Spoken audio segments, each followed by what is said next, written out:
Hello, everyone. It's another historic day here at the White House, and I have with me Ambassador Rick Grenell, National Security Advisor Robert O'Brien, and Senior Advisor Jared Kushner to talk to you about the history that was made here at the White House today, and then they'll take a few of your questions. Thank you, Kaylee. Again, it was a great morning in the Oval Office with President Trump, President Vucic, and Prime Minister Hoti.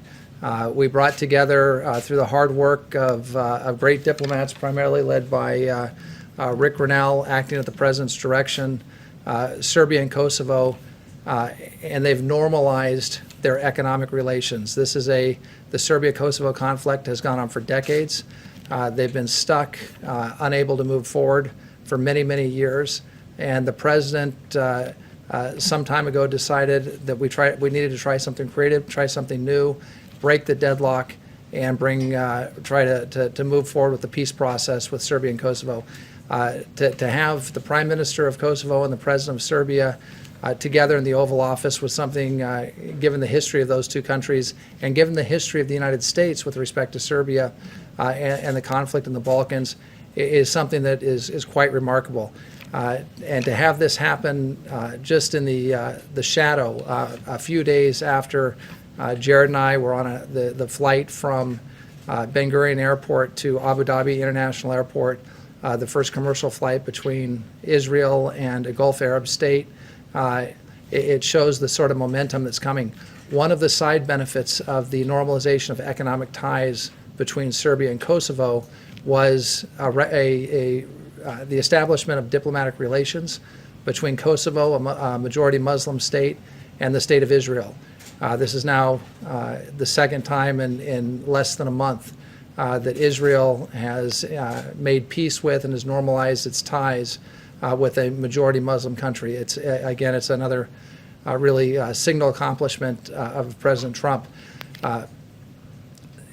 The fact that this has happened on the heels of a peace agreement with the Taliban in Afghanistan, that it's happened in response on the heels of last year negotiating a ceasefire between the Kurds and the Turks. You're seeing a pattern here of the president being a true peacemaker, and there's been plenty of criticism of the administration. But what's been interesting to me is as the president has undertaken these historic initiatives and brought together a team to perform and deliver these accomplishments, others have even tried to take credit. I was just watching the vice president, without making a political comment, the vice president was welcoming these moves today. But these things could only happen under a Trump administration and under the president's leadership, peace through strength foreign policy and national security policy. He put the pieces in place, and now we're reaping the peace dividend. And it's happened to the Balkans, it's happened to the Middle East, and we have more to come. I'll leave some of that to Senior Advisor Kushner to address in a moment. So with those opening comments, I want to turn the time over to the Special Envoy for Serbia and Kosovo, the Presidential Envoy for Serbia and Kosovo, Ambassador Rick Grenell. He'll have a few comments, and then we'll make ourselves available for some questions after Rick and Jared address you. Thank you very much. Thanks, Robert. I know there's a lot of reporters who have worked a long time in your industry, and for any reporter that has been working for more than 10 years, you will know this story. There was a terrible war, and this story has been lingering for decades. And so I really want to appeal to you all as journalists to dig deep on this story. This is one of those good news stories that I'm not asking you to do anything but look at the facts and look at really what's been happening here. We've been working very hard on this agreement for a long time. We had 3 agreements last year that went largely unnoticed by Washington reporters.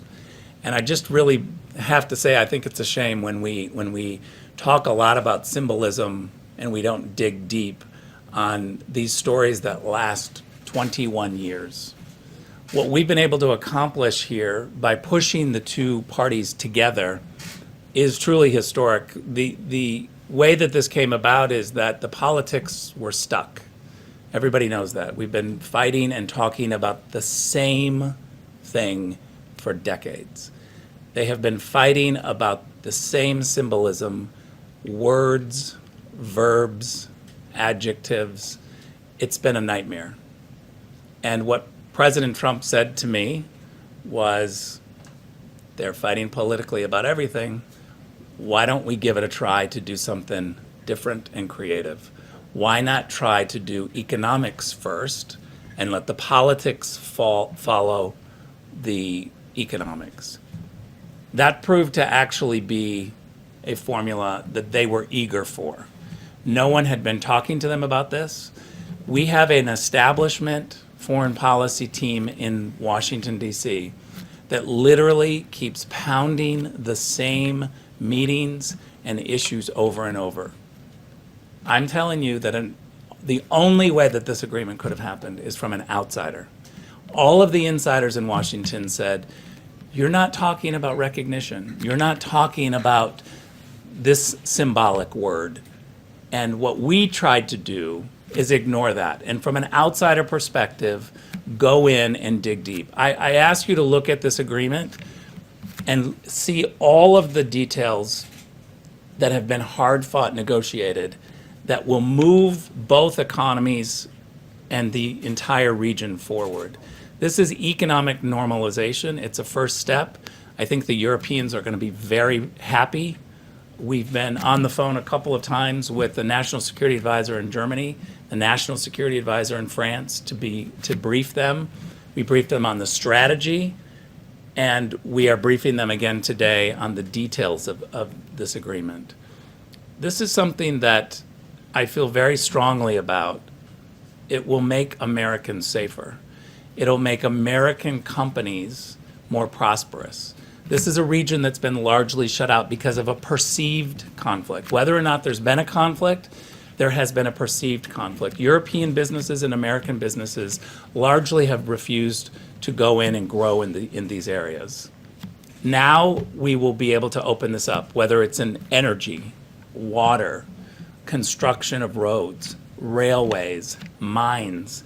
These are all industries that are going to be opened up to European and hopefully American businesses to go in and help the people create an industry, which means creating jobs in the region, but also U.S. jobs for Americans and American companies.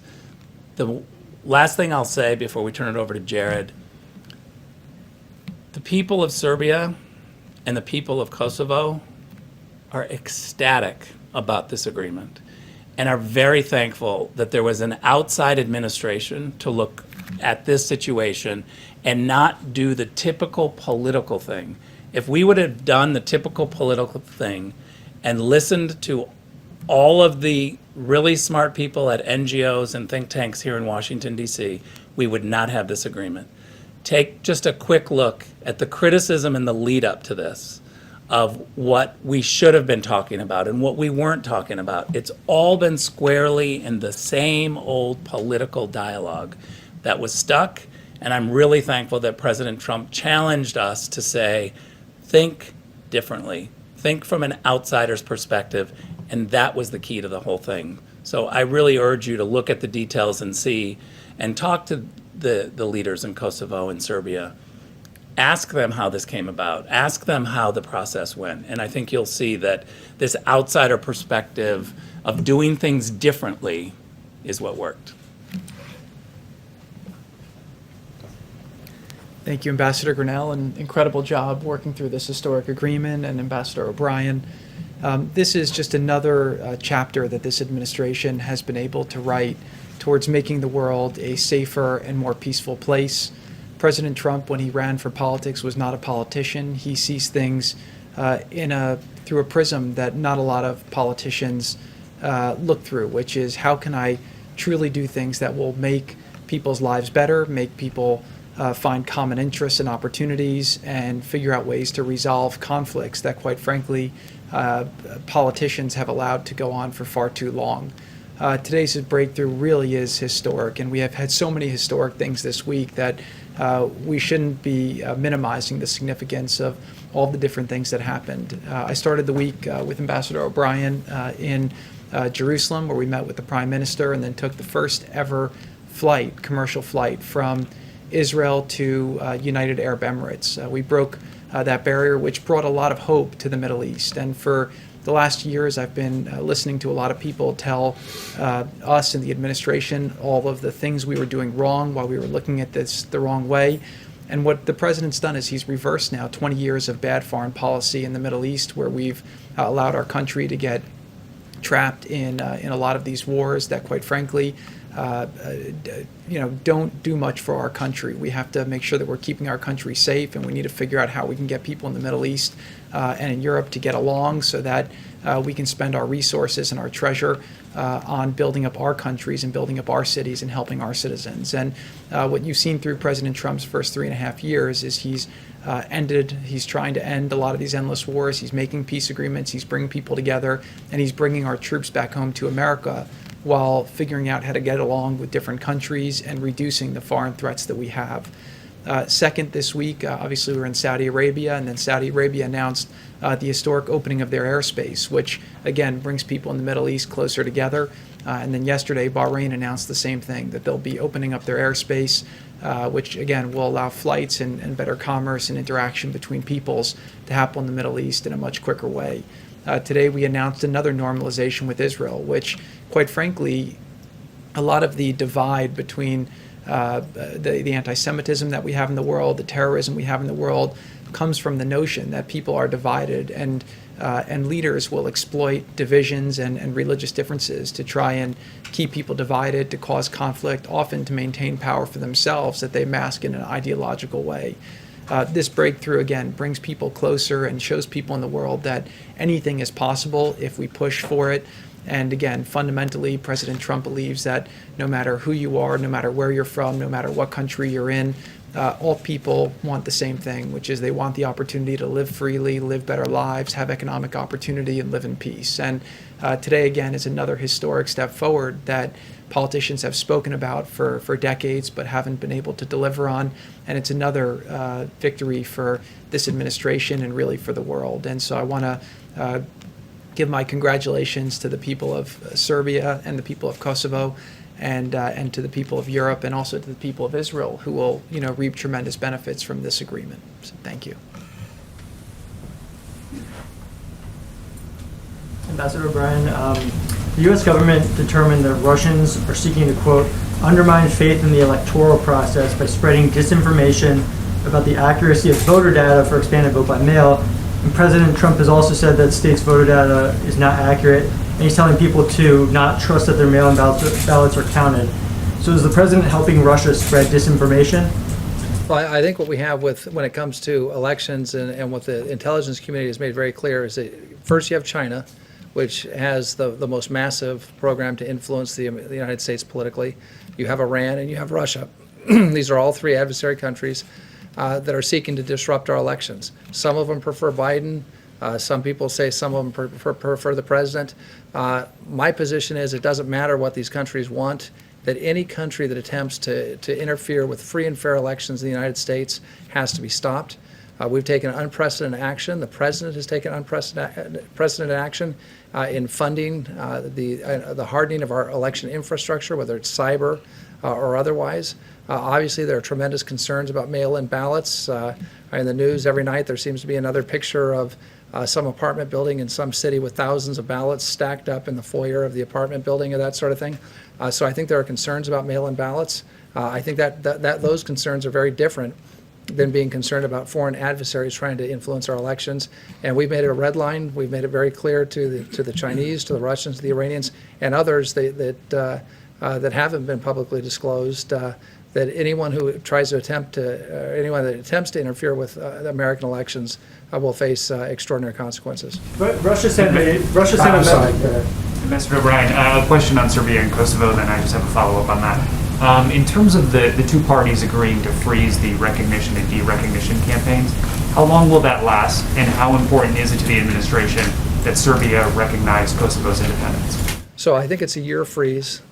So that the idea of that freeze is to give the parties time to negotiate some of the political issues that are between them. And our European partners, there's a European special envoy, Mr. Lajcik, who's involved in those talks. We're going to be supporting the Europeans in those political talks. There are a lot of issues involved there, whether it's EU membership or mutual recognition. So there are a number of issues that the Serbs and Kosovars will address. We'll support the Europeans as they address those issues. What we wanted to do in this agreement was create some breathing space for the parties to engage in those without the back and forth campaign of recognition and de-recognition. What's striking, though, is that as part of that deal, Kosovo was allowed, and I shouldn't say allowed, that Kosovo did make the decision as a Muslim majority country to normalize its relations with Israel, to recognize Israel, and to establish an embassy in Jerusalem, in the capital of Israel. And we appreciate the fact that the Serbs not taking a position on that. So although we're going to have a suspension of the de-recognition campaign and the recognition campaign, it's two sides of the same coin for the next year, we were able to achieve, with the courage and bravery of the leaders, of President Vučić and Prime Minister Houti and Prime Minister Netanyahu, we were able to achieve this very remarkable breakthrough. Again, the second time in now a month. It took, I think, 40 years to have two Muslim majority countries recognize Israel. Now we've had two Muslim majority countries recognize Israel in less than a month. So it's a remarkable achievement in the context of this overall freeze that will give the parties space to negotiate a deal. Just to follow up on what Ben was asking you, Attorney General Barr said earlier this week that he feels China is being more aggressive in meddling in the election than Russia is. Do you agree with that assessment? Yeah, I agree with him 100%. And then I just want to follow up on that, and then I've also got a question about Israel. Can you just characterize at this point the extent and the level to which both China, Russia, and other foreign countries are right now trying to spread disinformation about the 2020 campaign? Yeah, look, it's hard to know, what impact they can have or how they're spreading things. I think some of our tech companies are doing a good job in trying to police, whether it's Facebook or Twitter, others are trying to police things in a way that they didn't before. Our intelligence community is doing a good job in trying to track these things. DHS, Department of Homeland Security, with increased funding from this administration, is doing a good job in hardening our infrastructure to make sure that whether it's cyber infrastructure or physical infrastructure, to make sure that we're not susceptible to having our the choice that the American people make on Election Day changed by some foreign party. There's always going to be propaganda. There's always going to be efforts to influence us. And again, we know that the Chinese have taken the most active role, but the Russians and the Iranians and other countries are involved as well. So we're going to keep monitoring it, and we're going to do everything we can to protect the sanctity of our election. That's the foundation of our democracy. That's what makes us America, and we're just not going to tolerate these other countries trying to get involved in our elections. In the Oval Office, just an Israel question. Can I? Sure, quick follow-up on Israel. Yeah, I want to make sure everyone gets a chance. The president had said in the Oval Office earlier that there are other Arab countries that are also interested in following in the UAE's footsteps. Can you talk about where we're at on that process? What countries are I'm interested going to turn in? that over to Senior Vice President Jared, who's just returned from the region and may be able to give you some background there. Thank you. I'm not going to give as much background, but bottom line is when we did the Israel-United Arab Emirates deal, that caught a lot of people by surprise because of the diplomacy that we were able to do was to keep things private. Obviously, we had some great discussions in the region, and we are hopeful that more people will want to move forward. I think a lot of the countries are quite envious of the opportunities that will now be available to the United Arab Emirates in terms of mutual investments, mutual tourism, investing in technology, security partnerships. So we're seeing that peace agreement actually starting to really pick up a lot of momentum, and the delegations that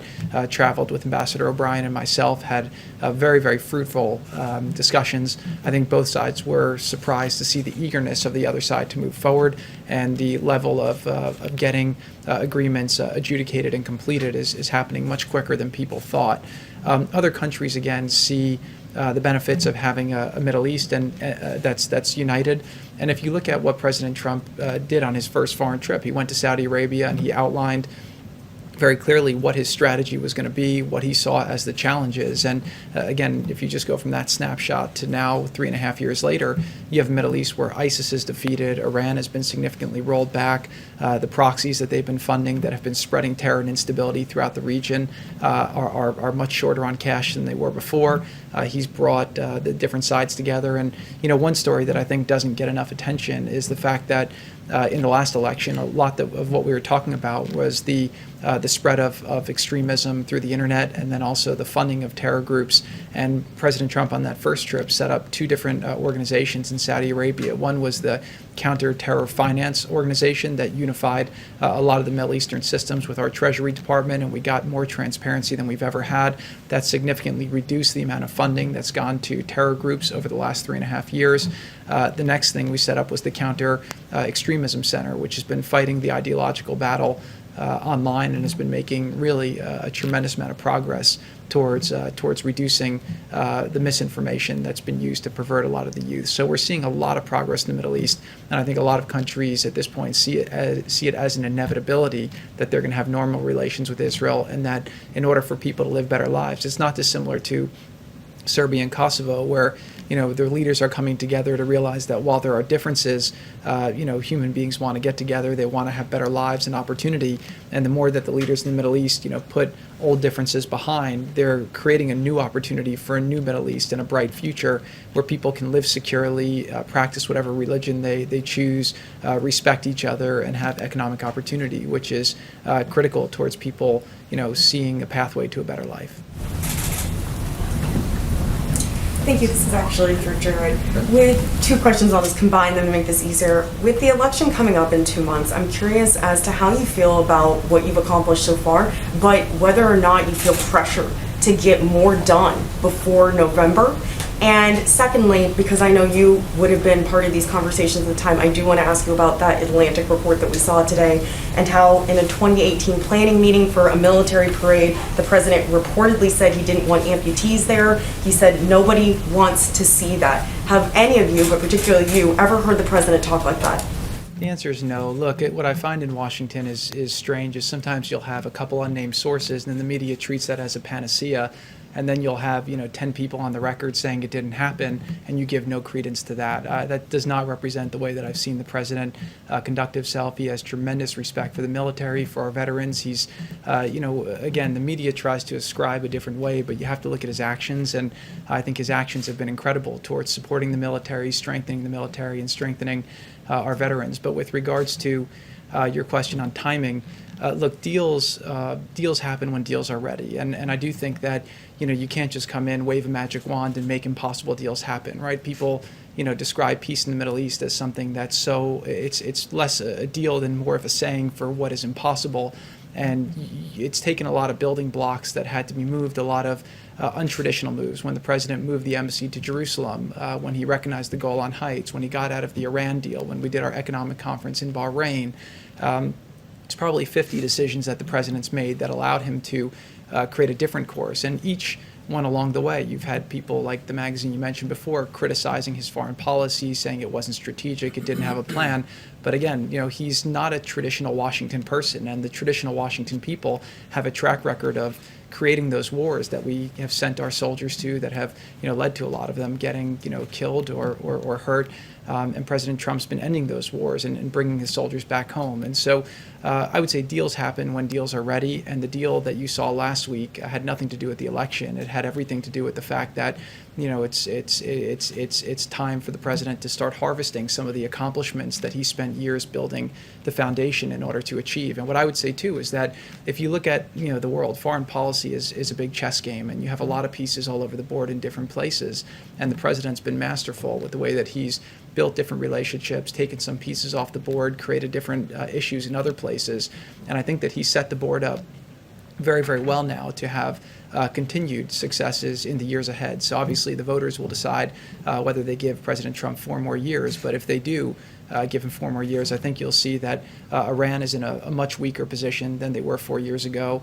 North Korea, we've had obviously a much better situation they had 4 years ago. Venezuela's in a different situation. The Middle East went from a place that, again, when President Trump got in, Libya was a mess, Syria was a mess, Yemen was a mess, all of our allies felt alienated, Iraq was a mess, and you see a much different Middle East today than we had 3.5 years ago. And that's not an accident. That's because President Trump has had a good strategy and he's worked very hard to manifest that. So now we're starting to see some of the fruits from his labor, but I do believe that we'll see even more and more of that as time goes on. So we're set up for more successes, hopefully in the weeks ahead, the months ahead, but definitely in the years ahead to take President Trump's America First foreign policy, where he's making trade deals for the first time that are endorsed by our workers and our labor unions that are bringing jobs back home.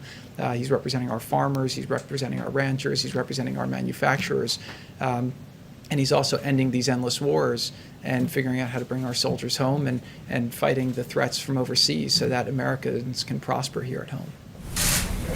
Let me just weigh in for 1 second on your last question about the Atlantic article, which I thought was really a sad article for any magazine to have published. And while I wasn't in the meeting that's described there, I've worked for this president for 2.5 years, first as a hostage envoy and for the last year as national security advisor.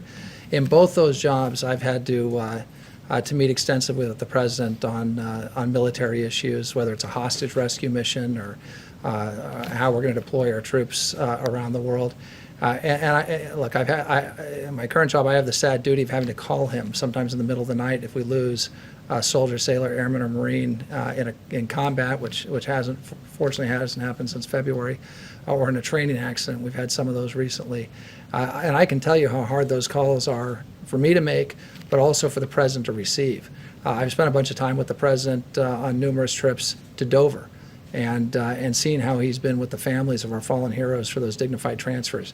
And I can tell you that's the toughest job any president has, is to go up to Dover and bring our fallen heroes home and mourn with their families and grieve with their families and comfort their families. And I think if you talk to any of them who had been there for the transfers when the president's been there, I've seen him send me to Dover. I've got, when he couldn't go because of scheduling issues or him being overseas, and asking me to represent him there. I've been with him at Walter Reed, where we've seen our wounded heroes, and the interaction between the president and our wounded heroes at Walter Reed is something that's pretty incredible to see. I can tell you when we discuss options, and sometimes we have to discuss military options for some of the foreign policy and national security issues that we face, the president will ask me, is there a way that we can do this without sending U.S. soldiers or sailors or Marines or airmen into harm's way? If we have to send them into harm's way, and it's going to be a tough situation, like the Baghdadi raid, for example, how do we make sure we protect them to the maximum extent available? And if that means putting 3 or 4 levels of air power over them, it means doing that. And the president is unstinting in what he's willing to provide to our troops. He's funded the military so that we can give them every tool necessary to accomplish our missions and come home safely. So I think if you talk to any of us who work at the NSC, any of us who've worn the uniform before, whether it's Keith Kellogg or Matt Pottinger or myself or Mark Milley over at the Pentagon, or those that spend a lot of time with the president, especially when military matters are discussed, when our current military personnel, our troops are discussed, our veterans are discussed, you're not going to find anybody who's more sympathetic to their situation than the President of the United States. So I don't believe a word of what was in the Atlantic article, because I've had 2.5 years of working side by side with the President. I've never seen anything like that, and I thought it was pretty disappointing that some magazine would write that. Ambassador O'Brien, on the topic of service members, first, thanks to all 3 of you for hosting this. Is the U.S. going to respond to Russia's recent aggression toward U.S. forces in Syria? Yeah, so one of the things that we do constantly is we respond to forces. We're operational security, OPSEC, is critical to us anywhere our soldiers, sailors, airmen, or Marine operate, whether it's in the maritime environment, on land, in the air. And we do see aggressive behavior from the Russians. We've seen that with some of the intercepts that we've seen. We've seen it over the past couple of years and how they've interacted with our naval vessels. We've seen it in this current, in the current situation with the patrols coming across each other. But I can tell you that American forces have rules of engagement designed to protect them, to allow them to defend themselves. There was an unfortunate incident when Russians, purportedly Russian mercenaries, attempted to overrun one of our forward operating bases in Syria a couple of years ago. That didn't end too well for them, and because again, President Trump gave our soldiers in that instance the ability to defend themselves, with air power, with long-range fires, with their own resources. So, we're going to make sure that everywhere we operate, whether it's operating a place that's in close proximity to the Russians, to any other adversary, that the men and women in uniform will be able to defend themselves and protect themselves. Has that warning been communicated to the Russian government? It's been communicated to them very clearly. By you or by the president?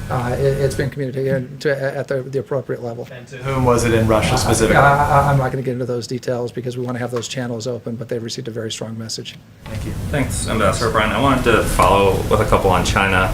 I'm wondering what specifically you're seeing from China that makes you believe that they have a bigger or harder working electoral interference operation than Russia or other countries, and then based on that, or the litany of other concerns that you've described about China, if you could kind of tell us the status of efforts by the administration to either go after Chinese firms or imports or diplomatic issues with China. Yeah, so let me talk about the China situation overall. So probably the biggest failure of American foreign policy over the past 40 years is how we've dealt with China. There was this mantra that somehow as China became richer, as we turned a blind eye to Chinese malign activity, whether it's stealing our IP or engaging in unfair trade practices or bullying its neighbors, if we just turned a bullying its own people at Tiananmen Square, if we would turn the other cheek, turn a blind eye, that China would become richer. As it became richer and the middle class in China grew, they'd become more like us. And we always want to, we want to believe that everyone wants to become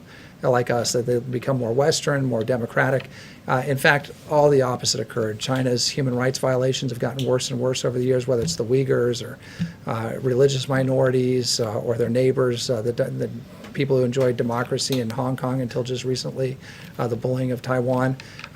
So we've seen very malign Chinese activity. The theft of intellectual property has gotten so bad that Christopher Wray, the director of the FBI, recently called it the greatest wealth transfer in human history, was a theft by the Chinese of our intellectual property.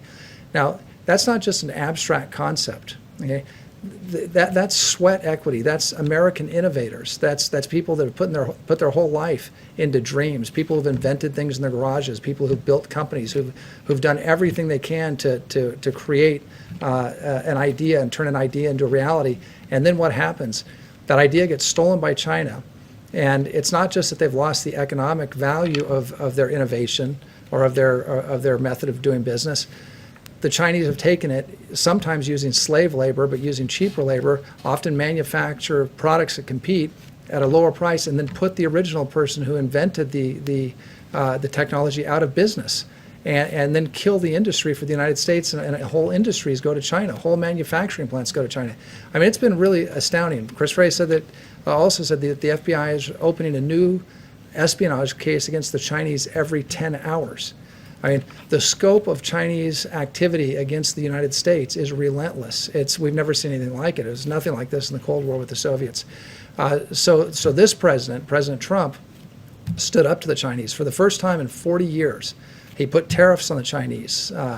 We had a phase one trade deal that partially addressed some of the unfair trade practices and was a huge step in the right direction. But as soon as that was signed, we ended up with the president calls it the China plague or the COVID outbreak here, which made that somewhat irrelevant because of the tremendous losses we suffered. Again, because the Chinese wouldn't share the virus samples with us early, wouldn't let CDC doctors come into China early to investigate, wouldn't let WHO doctors come into China to investigate, wouldn't restrict travel from China to overseas, especially to Europe, when they were restricting travel within China. So again, Well, look, when it comes to the election, everything that they're doing across the board, whether it's political influence through the Confucius Institutes, whether it's them trying to influence business leaders by saying, if you don't support us in the U.S., your companies won't have opportunities in China, and convey that to your governors and convey that to your political leaders. The massive, and I'm not going to go into all the intelligence, but the massive activities of the Chinese in the cyber realm, it's really an extraordinary thing that we're facing. And again, this is the first president that stood up to the Chinese. I hope he's not going to be the last president who stands up to the Chinese. And as difficult as the problem is, let me tell you, I'm confident in the United States of America.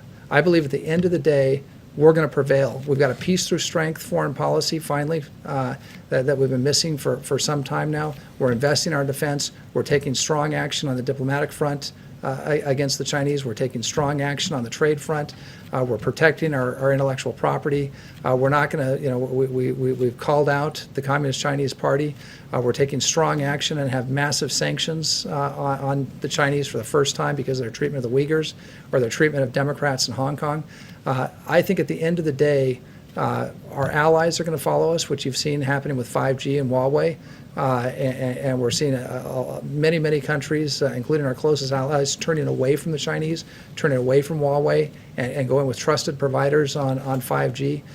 So I think at the end of the day, America is going to prevail. I think President Trump's vision of free markets and free women and free men is an attractive message, not just to our allies, but to even people within China. So, I'm confident in the future, but I'll tell you, this is a challenge. It's a heck of a challenge. But I'm convinced that under President Trump's leadership, the American people are up to the challenge. Actually, I do. I think we'll turn things over to if there's a Kosovo-Serbia question, raise your hand, and otherwise I'm going to turn things over to Kate. I do, right here, Mr. Ambassador. Thank you. Actually, I appreciate your calling on me, but this question may be more appropriate for Rick or Jared in the sense that they deal with both policy and politics. And if I may, as you know, in 1992, President George H.W. Bush ran for re-election largely on his foreign policy successes, and Americans largely rejected him for a second term. What makes you think, based upon the announcement that you made today regarding Kosovo and Serbia, the announcement that came out just a few weeks ago regarding Israel and the UAE, that Americans are more focused on foreign policy, that they care about foreign policy, and that these announcements mean something to them? Look, I think that these announcements are about President Trump keeping his promise to take on the hard fights, to end the endless wars, and to bring his troops home and to keep Americans safe. And I think that that's what it shows.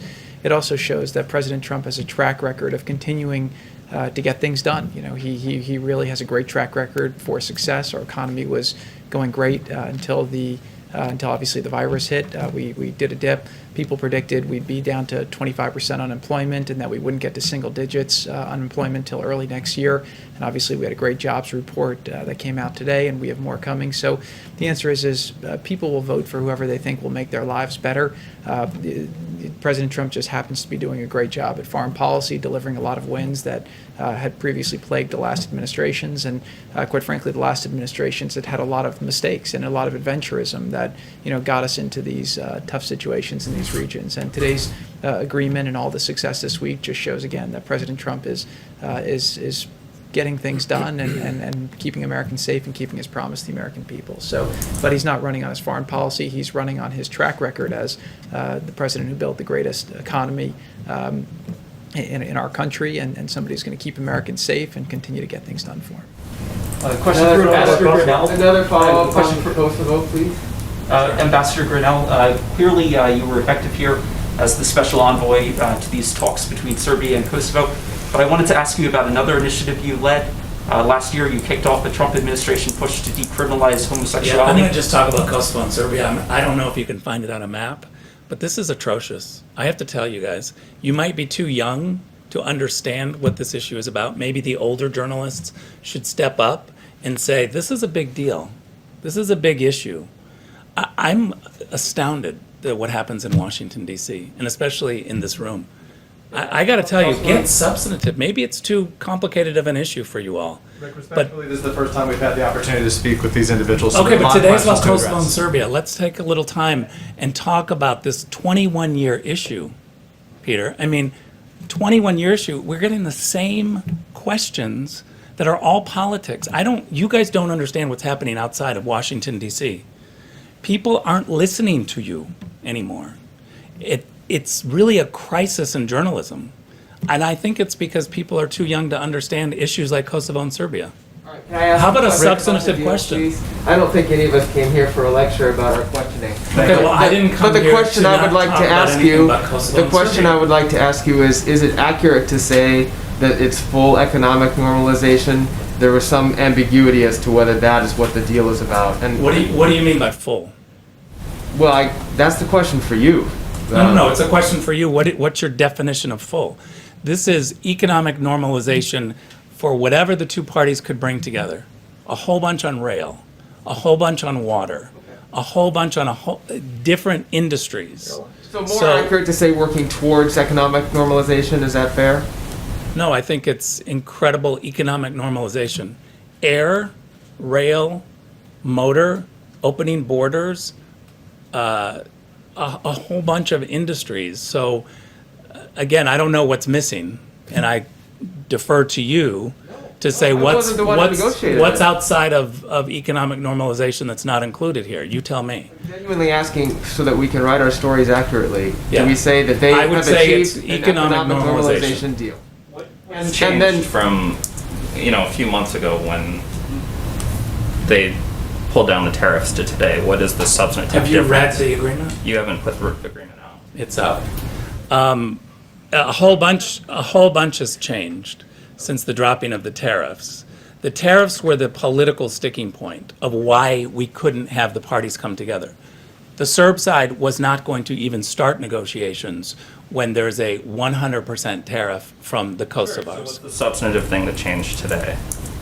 There's a What is? There's a whole bunch of stuff that changed today in terms of economic development, in terms of identification for even some political problems that are going to be resolved.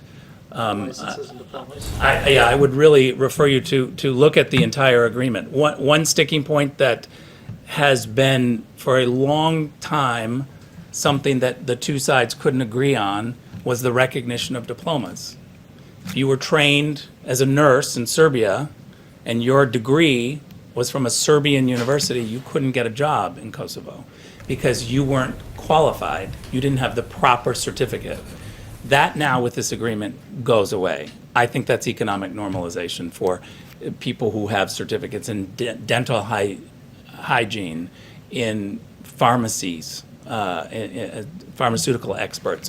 There are a whole bunch of people who could not work simply because they didn't have the proper career credentials. And this agreement completely will recognize all diplomas from universities from either side. I'll give you one more example.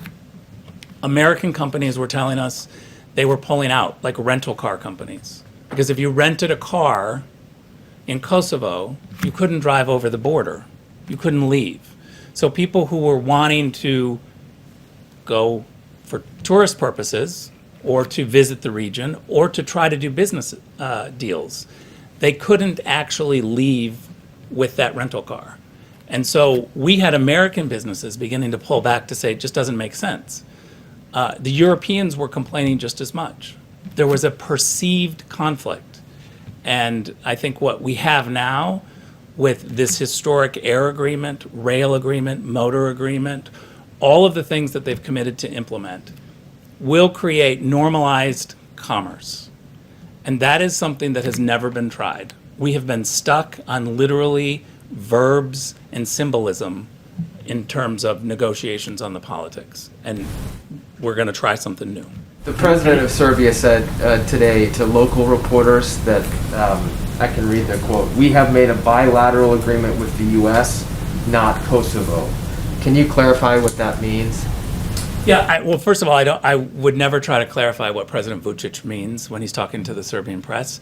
I can tell you what he said inside the Oval Office, which was that this was a historic agreement to normalize the region. He talked about the mini Schengen zone, which is now going to be an economic region. So I think it might have been lost in translation a little bit, but make no mistake that the agreement that they signed is definitely an agreement to expand commerce in the region.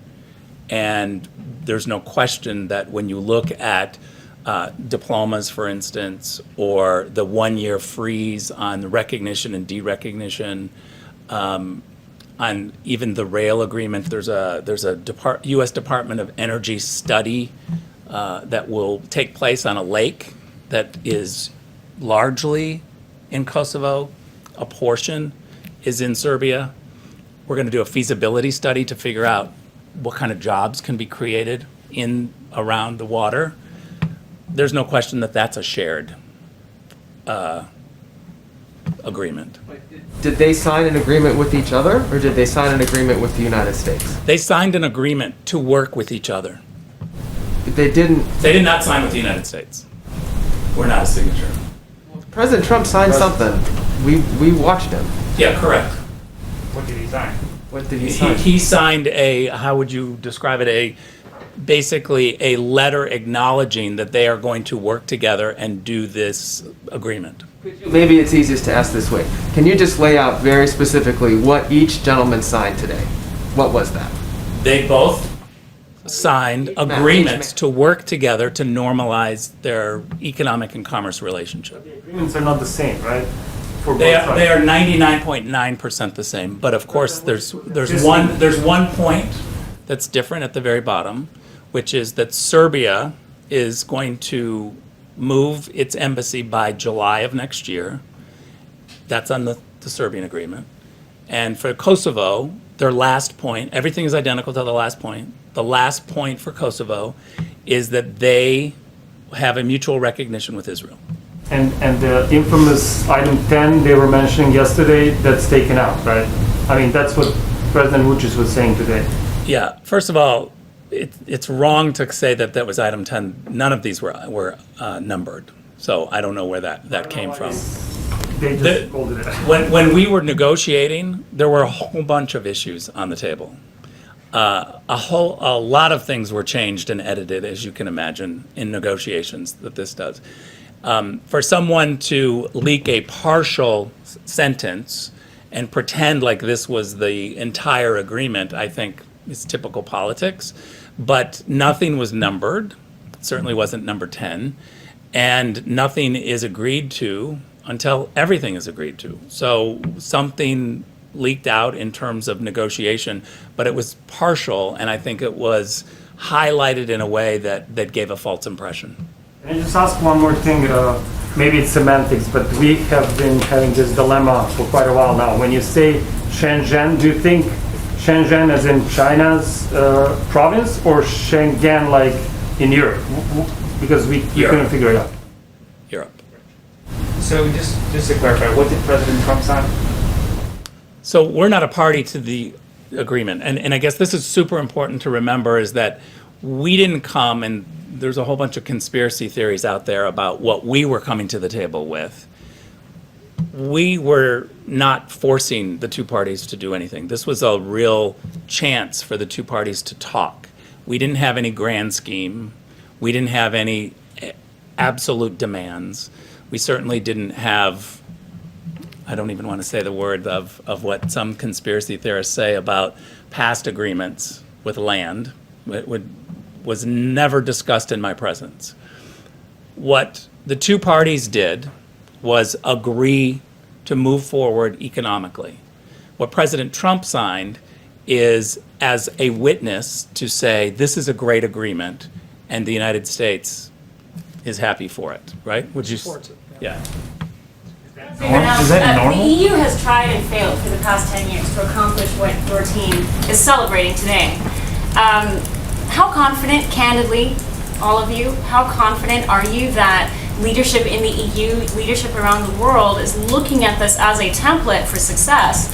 Or is it going to take a whole generation of new leadership in order to kind of study what you have accomplished here and in the Middle East? So I really have to own this to say I think we all failed for the last 10 years. I wouldn't just put this on the Europeans. I would say that it's the establishment foreign policy thinking that has failed, both in Europe and here. Berlin, Paris, London, Washington, D.C. We had great support from the French and from the Germans to try this new way of economic development. And let's also be very clear, the Europeans have a lot of economic development that they can do, and they will do. The team is meeting on Monday in Brussels, and so there's a whole new aspect to this. And let me also just say on the question on this item 10, one of the reasons why we were willing to not talk about it here was because it's on the agenda Monday in Europe. And we're trying to team this with the Europeans to say, what can you do, what can we do to kind of move this forward? So on Monday, that issue will be dealt with very much in detail in Brussels. And so I felt confident that we could kind of let and work with the Europeans on this issue. And so that's why it was taken out. But at the end of the day, we need the Europeans. We need them to help on this issue. We will help them, but their calculus on the political side is a little bit different because both Kosovo and Serbia want EU membership. And so they're looking at this very long path of how to get into the EU. We're supportive of our European partners on their process, but we are not making any demands. We're not a member of the EU, so we don't have a seat at that table, but we certainly will help in any way possible. But that is a separate political process, I think, that also complicates it because of the EU membership rules and regulations and processes. Talk about the economic pattern of this. Yeah. Talk about the success of it. Thank you all very much. Have a great day, everyone. Thank you. Thank you guys very much. So the president is bringing back the hottest economy in modern history. Today's job numbers are proof. There were 1.4 million jobs added in August, beating expectations. Unemployment fell by 1.8%, also beating expectations. Now, nearly 50% of job losses since March have been reversed, a clear V-shaped recovery. Also, I want to address what is quite clearly fake news. The story in The Atlantic has been categorically debunked by eyewitnesses and contemporaneous documents. The Atlantic claims, quote, when President Trump canceled a visit to the Ain Marne American Cemetery near Paris in 2018, he blamed rain for the last-minute decision, according to The Atlantic, saying the helicopter couldn't fly and that Secret Service wouldn't drive him there. Neither claim was true, says The Atlantic. That has been debunked. Behind me, you will see an email from one of the president's military aides that clearly reads, "We are a bad weather call for today's lift." The Atlantic reporting is based on 4 cowardly anonymous sources who probably do not even exist. Meanwhile, within hours, 10 sources, 10, went on the record debunking these lies, 8 with firsthand knowledge, stating on the record one common truth, that this story is false. It never happened. Adding to the 8 that were previously counted, I'm bringing you 2 new ones. One is from Derek Lyons, staff secretary and counselor to the president, who says this: I was with the president the morning after the scheduled visit. He was extremely disappointed that arrangements could not be made to get him to the site and that the trip had been canceled. I have worked for the president for his entire administration. One of my responsibilities is working with him on the many letters he signs to the families of our nation's fallen heroes. In all my time at the White House, Derek writes, I have never heard him utter a disparaging remark of any kind about our troops. In my view, he holds the brave men and women of our armed forces in the highest regard. I also bring to you today another quote from a former member of this administration, Dan Walsh, former Deputy Chief of Staff, who is also a retired military officer. I got off the phone with Dan just before coming out here, and he wanted me to share with you all, I can attest to the fact that there was a bad weather call in France and that the helicopters were unable to safely make the flight. Overall, the President's support and respect for our American troops, past and present, is unquestionable. And Dan recounted to me several events he went on with the President, like a World War II veteran who flew with the President on the helicopter in Normandy, visits the President had with our wounded warriors, special ops teams who came to the Oval Office, including the team that got al-Baghdadi, and they brought along Conan, the dog, as well. He met with families at the Army-Navy game. He does this routinely. And at the World Series, when he got an opportunity to go watch the Nationals, he brought veterans with him.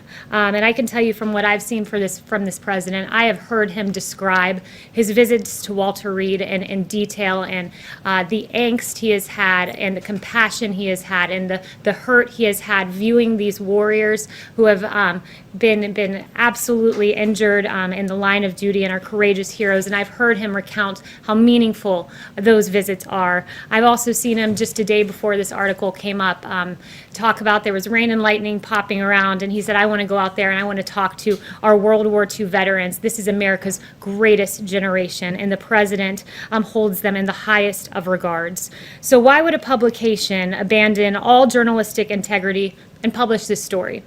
It's because the liberal activists at the Atlantic are uninterested in the truth, and they are only interested in peddling conspiracy-laden propaganda. Because here is the one truth. No one, and I mean no one, loves and cares for our servicemen and women as much as President Donald J. Trump. Thank you. Haley. Thank you, everybody, very much.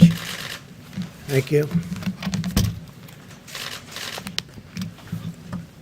So as we begin Labor Day weekend, America's unprecedented economic recovery continues. You see what's going on. It's been pretty amazing.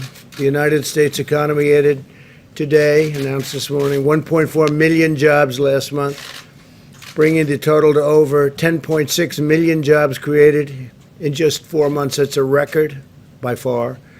In August, we added 249,000 retail jobs, 174,000 leisure and hospitality jobs, and 29,000 new manufacturing jobs. The unemployment rate plummeted to 8.4%, the second largest single month drop ever recorded, surpassed only by our big decline in June. Last month, we saw large declines in the unemployment rate for African Americans, Hispanic Americans, and Asian Americans, very big declines. We're witnessing the fastest labor market recovery from any economic crisis in history, by far. By contrast, the last administration had the slowest, weakest, and worst recovery in American history. That was well documented, as you know. This year, the United States has seen the smallest economic contraction of any major Western nation, and we are recovering at a much faster rate than any other nation. Business confidence is higher today in America than in any other G7 or EU country. That covers a lot of territory. So we have the business confidence is higher than any of those countries. In July, retail sales not only recovered, but reached a new all-time high. So think of that. Retail sales, that's a very basic statistic, and it's a big statistic. It not only recovered, but reached the highest level ever. Auto sales have surged to an incredible 74% since their April low and are nearly back to their pre-virus levels. And that's been a tremendous thing. Used cars and new cars have been both doing incredibly well. Mortgage applications were 27% higher in August than during the same period last year. Home builder sentiment reached the highest level on record, indicating that more high-paying construction jobs are on the way. Home building has been great, and lending has been really incredible. U.S. manufacturing activity reached a 19-month high in August. While my administration has fought every day to restore prosperity, however, Nancy Pelosi and the Democrats in Congress are holding additional China virus relief hostage to reasons that nobody understands. I guess I do. I think I understand. It's called politics. And speaking of politics, I think North Carolina, I think that Michigan and Pennsylvania and other states, they should open, the Democrat governors should open the states. They'll open them on November 4th, but they should open them now. It's very unfair to the people to have those shutdowns continuing at the level that they're continuing. Democrats are insisting on a massive taxpayer bailout of badly run blue states, stimulus checks for illegal aliens, and the mass release of inmates from jail. They want to release a lot of inmates, some of them for very serious reasons. They want to release them from jail. They want that as part of a stimulus package. Can you believe it? It's time for the Democrats in Congress to start working across the aisle and put the American people first. Now, we have $300 billion in an account that we didn't use, $300 billion, and we are willing to use that. I would be willing to release it, subject to Congress, and use that as stimulus money, and it would go right to the American people. So we have $300 billion sitting in an account that we didn't need because things are going so well with the economy.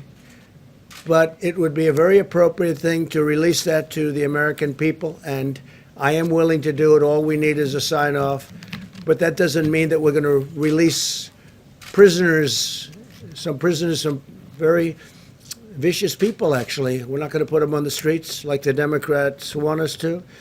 And we're not going to give stimulus checks to illegal aliens. They came into the country illegally, and now we give them a check. We want to give the checks to the American people. So remember, we have $300 million. It's there. We don't need the money. We don't need anything. Just let that money get released to the American people. As our economy rebounds, there's only one thing that could stop the extraordinary economic comeback and wipe out the future of American workers, and that's what the Democrats want to do with a $4 trillion tax hike, implementing things that will be really bad for our country. And this will just absolutely cripple what we're doing on regulations and so many other elements of success. We had the greatest economy in history prior to the China virus coming in.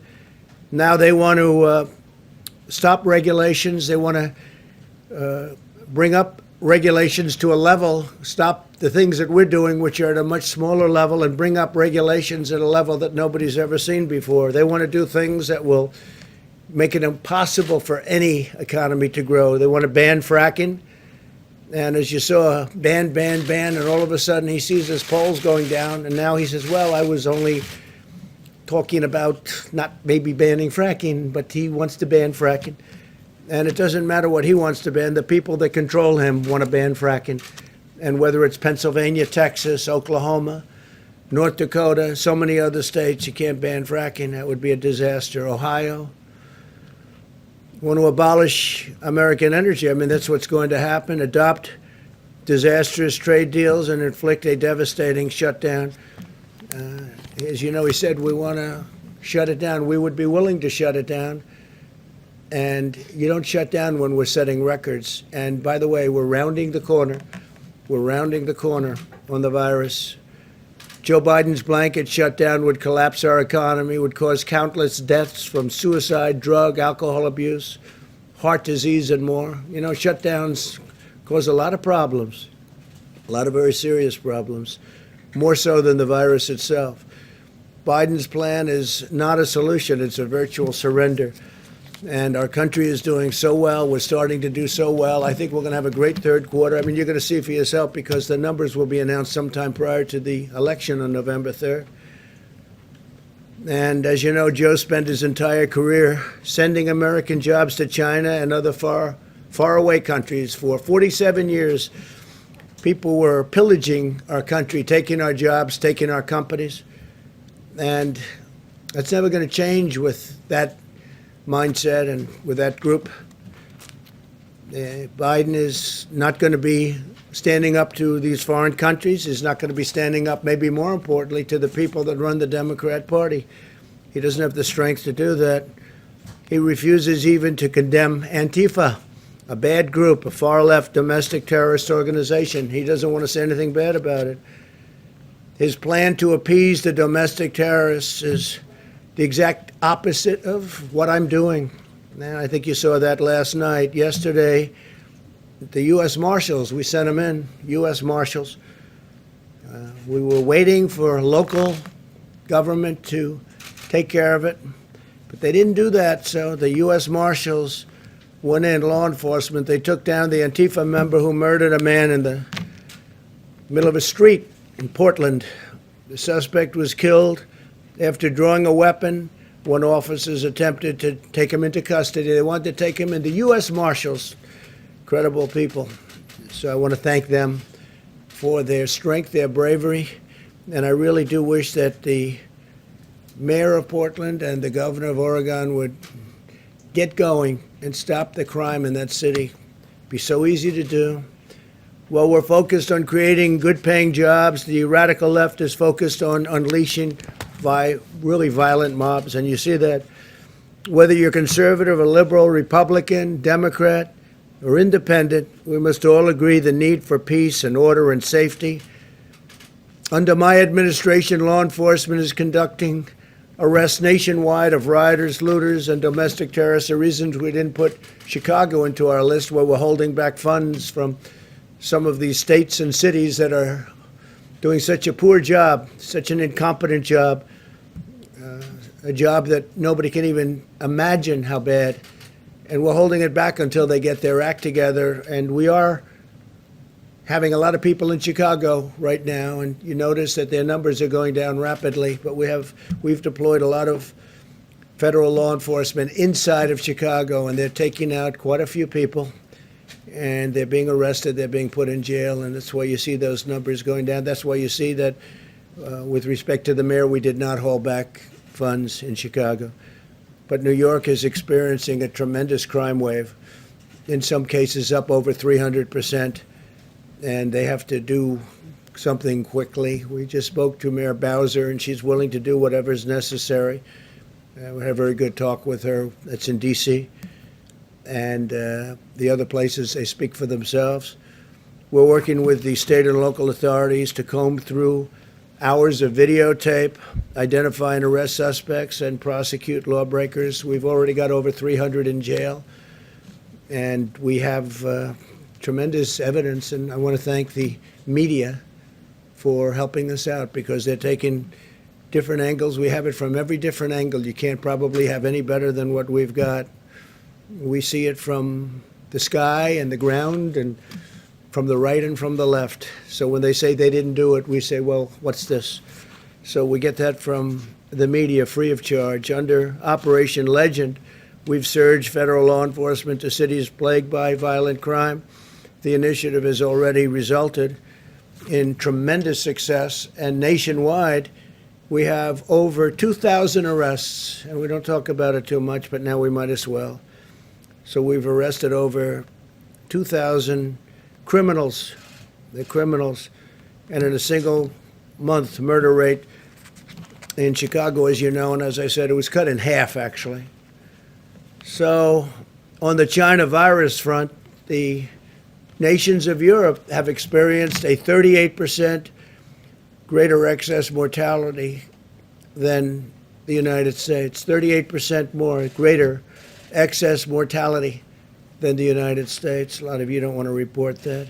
And if we took New York out of the equation, there's nobody even close. The job we've done is incredible, and we don't get any credit for it, but we've done an incredible job. Through Operation Warp Speed, we have 3 vaccines in the final stage of clinical trials. Yesterday, Pfizer announced, I just spoke to the head of Pfizer, great guy. They announced that it expects to have the results of its trial very, very shortly, next month, but very shortly. We remain on track to deliver a vaccine before the end of the year, and maybe even before November 1st.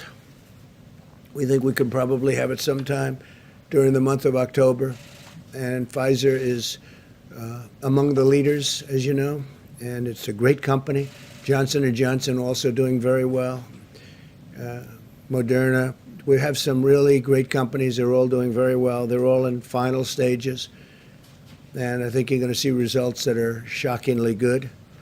Finally, I want to provide you with a brief update of the virus. Cases in the United States have declined 28% nationwide over the last month, and hospitalizations and deaths have continued to decline over the past week, very substantially declined. Thanks to America's medical genius, the mortality rate has been reduced by 85% in April. Mortality rate reduced by 85%. Hospital lengths of stay are 1/3 of their average length in April. So the hospitalization's down, the length of stay is way down. In order to keep making progress against the virus, we ask all Americans to remain vigilant, especially over Labor Day. You know, you have the Labor Day weekend coming upon us immediately. I guess we can say pretty immediately. And we need everybody to be careful, to apply common sense, and do all of the things that we've told you to do as quickly, as much as you can. Social distancing, wearing a mask whenever the distancing is not possible, and staying with a group that you know. Let's just try and get through this one weekend, and I think we have a chance of doing that. Just social distance, wash your hands, all of the hygiene things that we speak about, and we're really rounding the turn. And the vaccines are coming, the therapeutics have already come, but they continue to come. The convalescent plasma has had a tremendous impact already. You see what's happening there, and remdesivir has been incredible. So we have a lot of things happening. We have a lot of therapeutics coming out. I think from the standpoint of common sense, I guess therapeutics to me right now, you go into a hospital, you give somebody a shot or transfusion. It might be a transfusion. Probably more than 50% are actually transfusions, and they'll leave the hospital shortly thereafter. I mean, to me, that's more important in a certain sense than the vaccine, but the vaccines will be great over the long term, the therapeutics over the short term, and also knowing you have the therapeutics, I think, is great from the standpoint of mind. From the standpoint of the mind, it's great. So I want to thank everybody for being here. I'm going to ask Larry Kudlow to give a couple of examples of how strong our economy is recovering, how strongly it's recovering, and it's setting records at every level, and we're doing better than every other country. And we're very proud of all of the people for doing such an incredible job. This is a V, it's a super V. Again, we have $300 billion ready to go. All Congress has to do is say use it. If they say use it, I'd like to use it without their permission, but I guess I'm not allowed to do that. I did ask that question. So Congress has to just say use it. All they have to do is say use it. $300 billion gets immediately put into our system and will really help the American people. There's nothing else to do, just a very quick statement. So I'm going to ask Larry to come up. I want to thank another man for being here today. There's a man that's an incredible leader, Lou Holtz. I've known him for a long time. He's been a friend of mine, and I think I've received letters from every football coach almost in the nation. Now, that's a little exaggeration, but some of the greats. Nick Saban wrote a letter. Coach O, and Coach O is central casting. I said we're going to have to put him in a movie, right, as a football coach. He'd really be good playing a football coach like you. And Urban Meyer wrote a beautiful letter, and so many of the other great legendary coaches, not only coaches, though, people in sports and people in life, and even great political people recommending Lou for the Presidential Medal of Freedom. And we've analyzed it very closely. We've looked at all of those recommendations. We've looked at Lou's life and his career and what he's done for charity. And the football is obvious. He was a great coach, but what he's done beyond even coaching. So Lou will be getting the Presidential Medal of Freedom, and a date is being picked. It won't be in the too distant future. Lou was married to a great woman, right, Lou? Great woman, and she just passed away a few months ago. Is an incredible woman. She was stronger. I knew her well. She was stronger than Lou. I think she was stronger than you, Lou. I hate to tell you, you're strong too, but she was special, right? So I just want to congratulate Coach Lou Holtz on soon to receive the Presidential Medal of Freedom. And we look forward to that, Lou. Thank you very much. And you can stay around and listen to Larry for a couple of seconds, or go to your friend. You probably know half of the people in the room. I'll bet they treat you better than they treat me. They treat him good. I wish you'd treat me that way. Larry, come on up. Thank you, sir.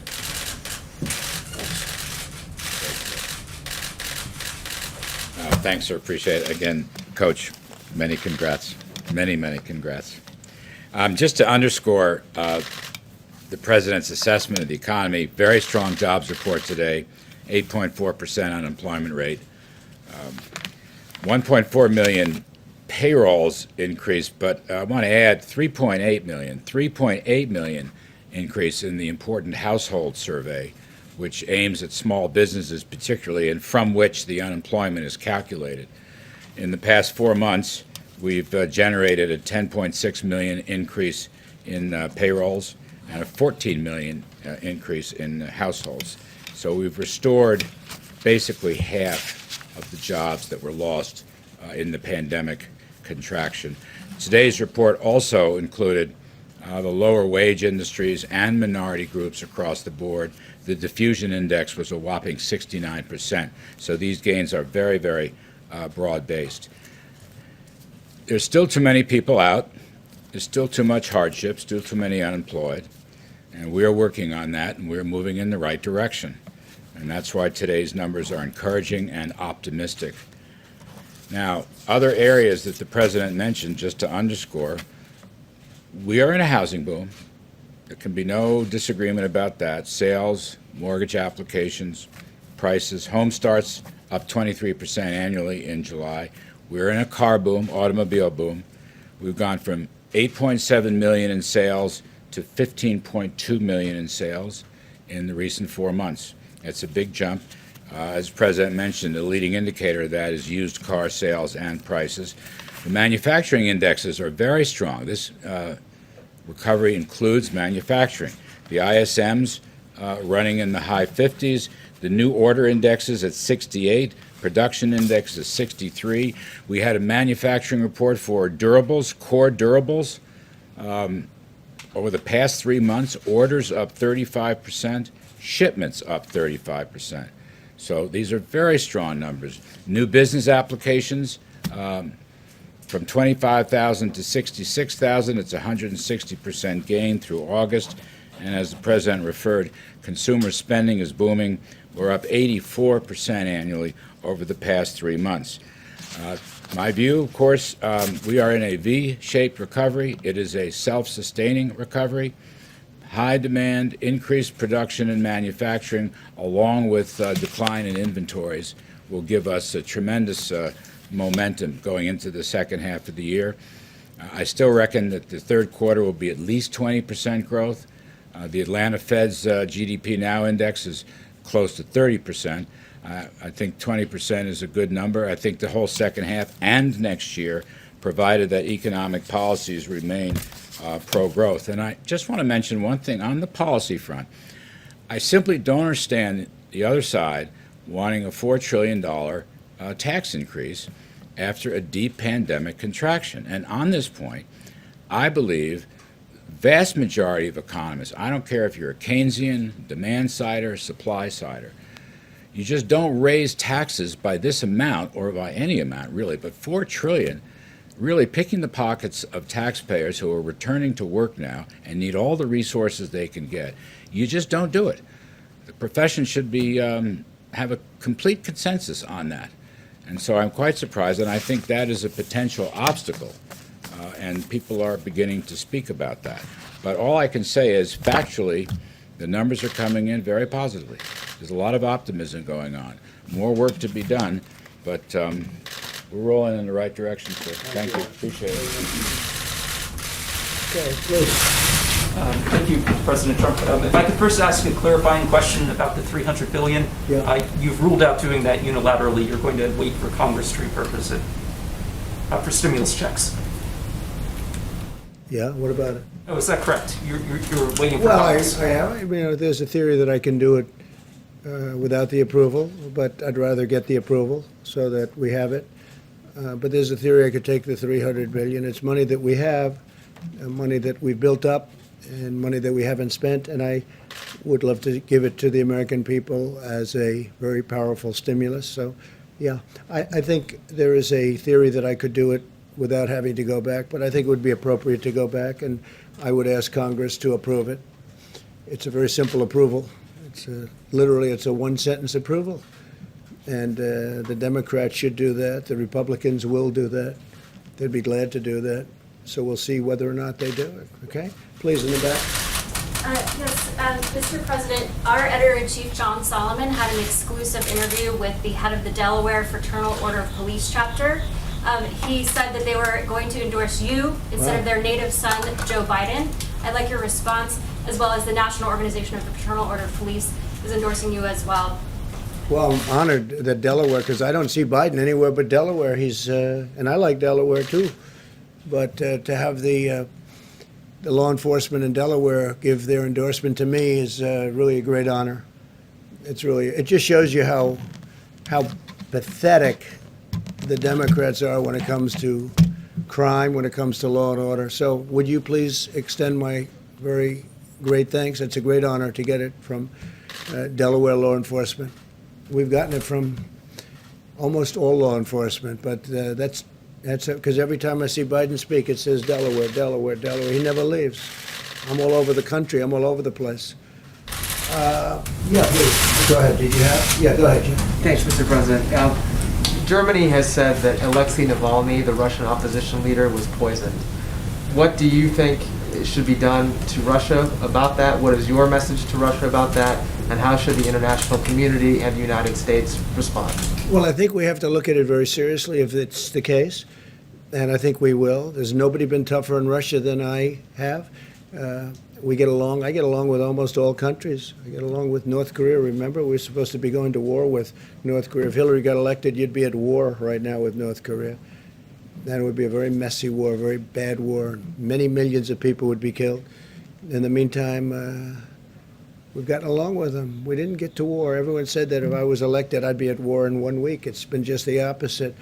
We're doing very well in Afghanistan, bringing the troops down, very low level.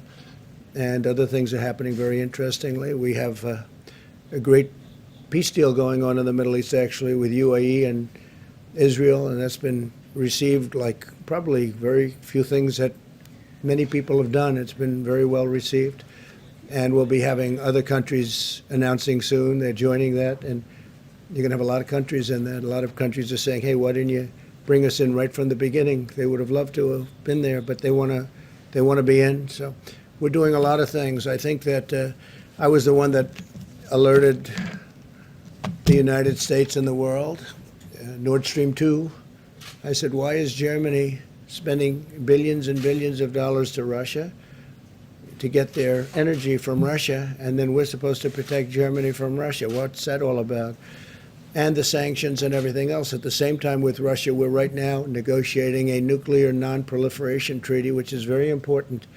It's a very important thing. To me, it's the most important thing. Some people say global warming. I don't. I say this is far more important. And we are the biggest. They are the second biggest, nuclear-wise.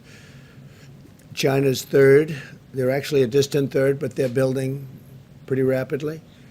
And at some point, we'll include China into those talks, but we're doing very well with Russia on nuclear non-proliferation. So I don't know exactly what happened. I think it's tragic. It's terrible. It shouldn't happen. We haven't had any proof yet, but I will take a look. It is interesting that everybody's always mentioning Russia. And I don't mind you mentioning Russia, but I think probably China at this point is a nation that you should be talking about much more so than Russia, because the things that China's doing are far worse. If you take a look at what's happening with the world, look at what happened with the China virus. Look at what they did by not keeping that within the confines of China. They should have kept it in the confines of China. Look what they've done to 188 countries all over the world, but you never ask about China. You're always asking about Russia. So I would be very angry if that's the case, and we'll take a look at the numbers and the documents, because we're going to be sent a lot of documents over the next few days. President? Please, Rebecca. Thank you, Mr. President. During the conventions, During the conventions, Kimberly and Don Jr. had an outreach to the Indian Americans community with a video called 4 More Years for You, which has gone viral among the Indian Americans in the battleground states. So my question is, would Kimberly, Don Jr. and Ivanka Trump, who are very popular among Indian Americans, would be campaigning on your behalf among the Indian Americans with your views on India-US relationship? Well, I didn't understand everything you said. I know India, and I understood those young people that you mentioned. They're very good young people. And I know their relationship to India is very good, and so is mine. And Prime Minister Modi is a friend of mine, and he's doing a very good job. Nothing easy, but he's doing a very good job. We're talking, while we're at it, we're talking about China and India. Going at it pretty good on the border, as you know.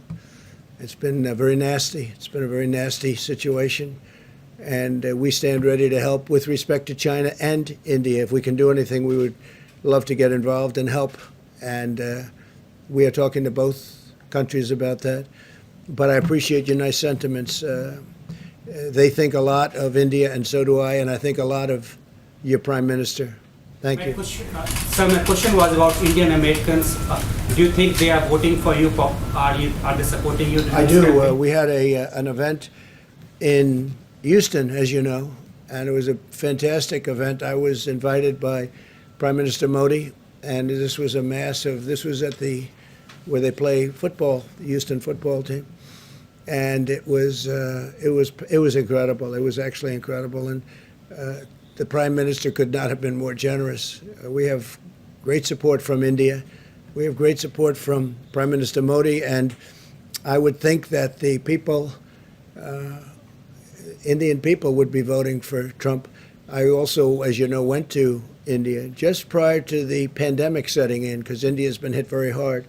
Left really about a week before that. And we had an incredible time. What we saw, the people are so incredible. It's really an incredible place, an incredible country, and it's definitely big. It's definitely big. But you've got a great leader, and he's a great person. Thank you, sir. Do you think China is bullying India? I hope not. I hope not. But they're certainly going at it. They're going at it much more strongly than a lot of people even understand. Yeah, please, go ahead. Thank you, sir. Go ahead, please. Thank you, sir. Just a follow-up on Alexei Novotny. You just said you haven't had any proof yet. Do you have any reasons to doubt the results from Germany? No, I don't. I don't. I hear Germany has made was it definitive or almost definitive? But we have not seen it ourselves, no. But we have not seen it ourselves. But I would certainly be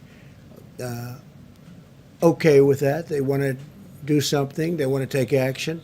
Shouldn't happen.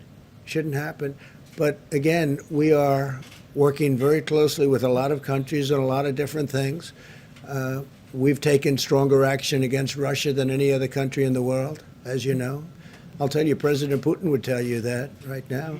But the fact that I get along with Russia and that I get along, frankly, with everybody right now, I'm not getting along with China, but that's my choice. I don't like what happened with respect to the pandemic, with respect to the China virus. I don't like it at all.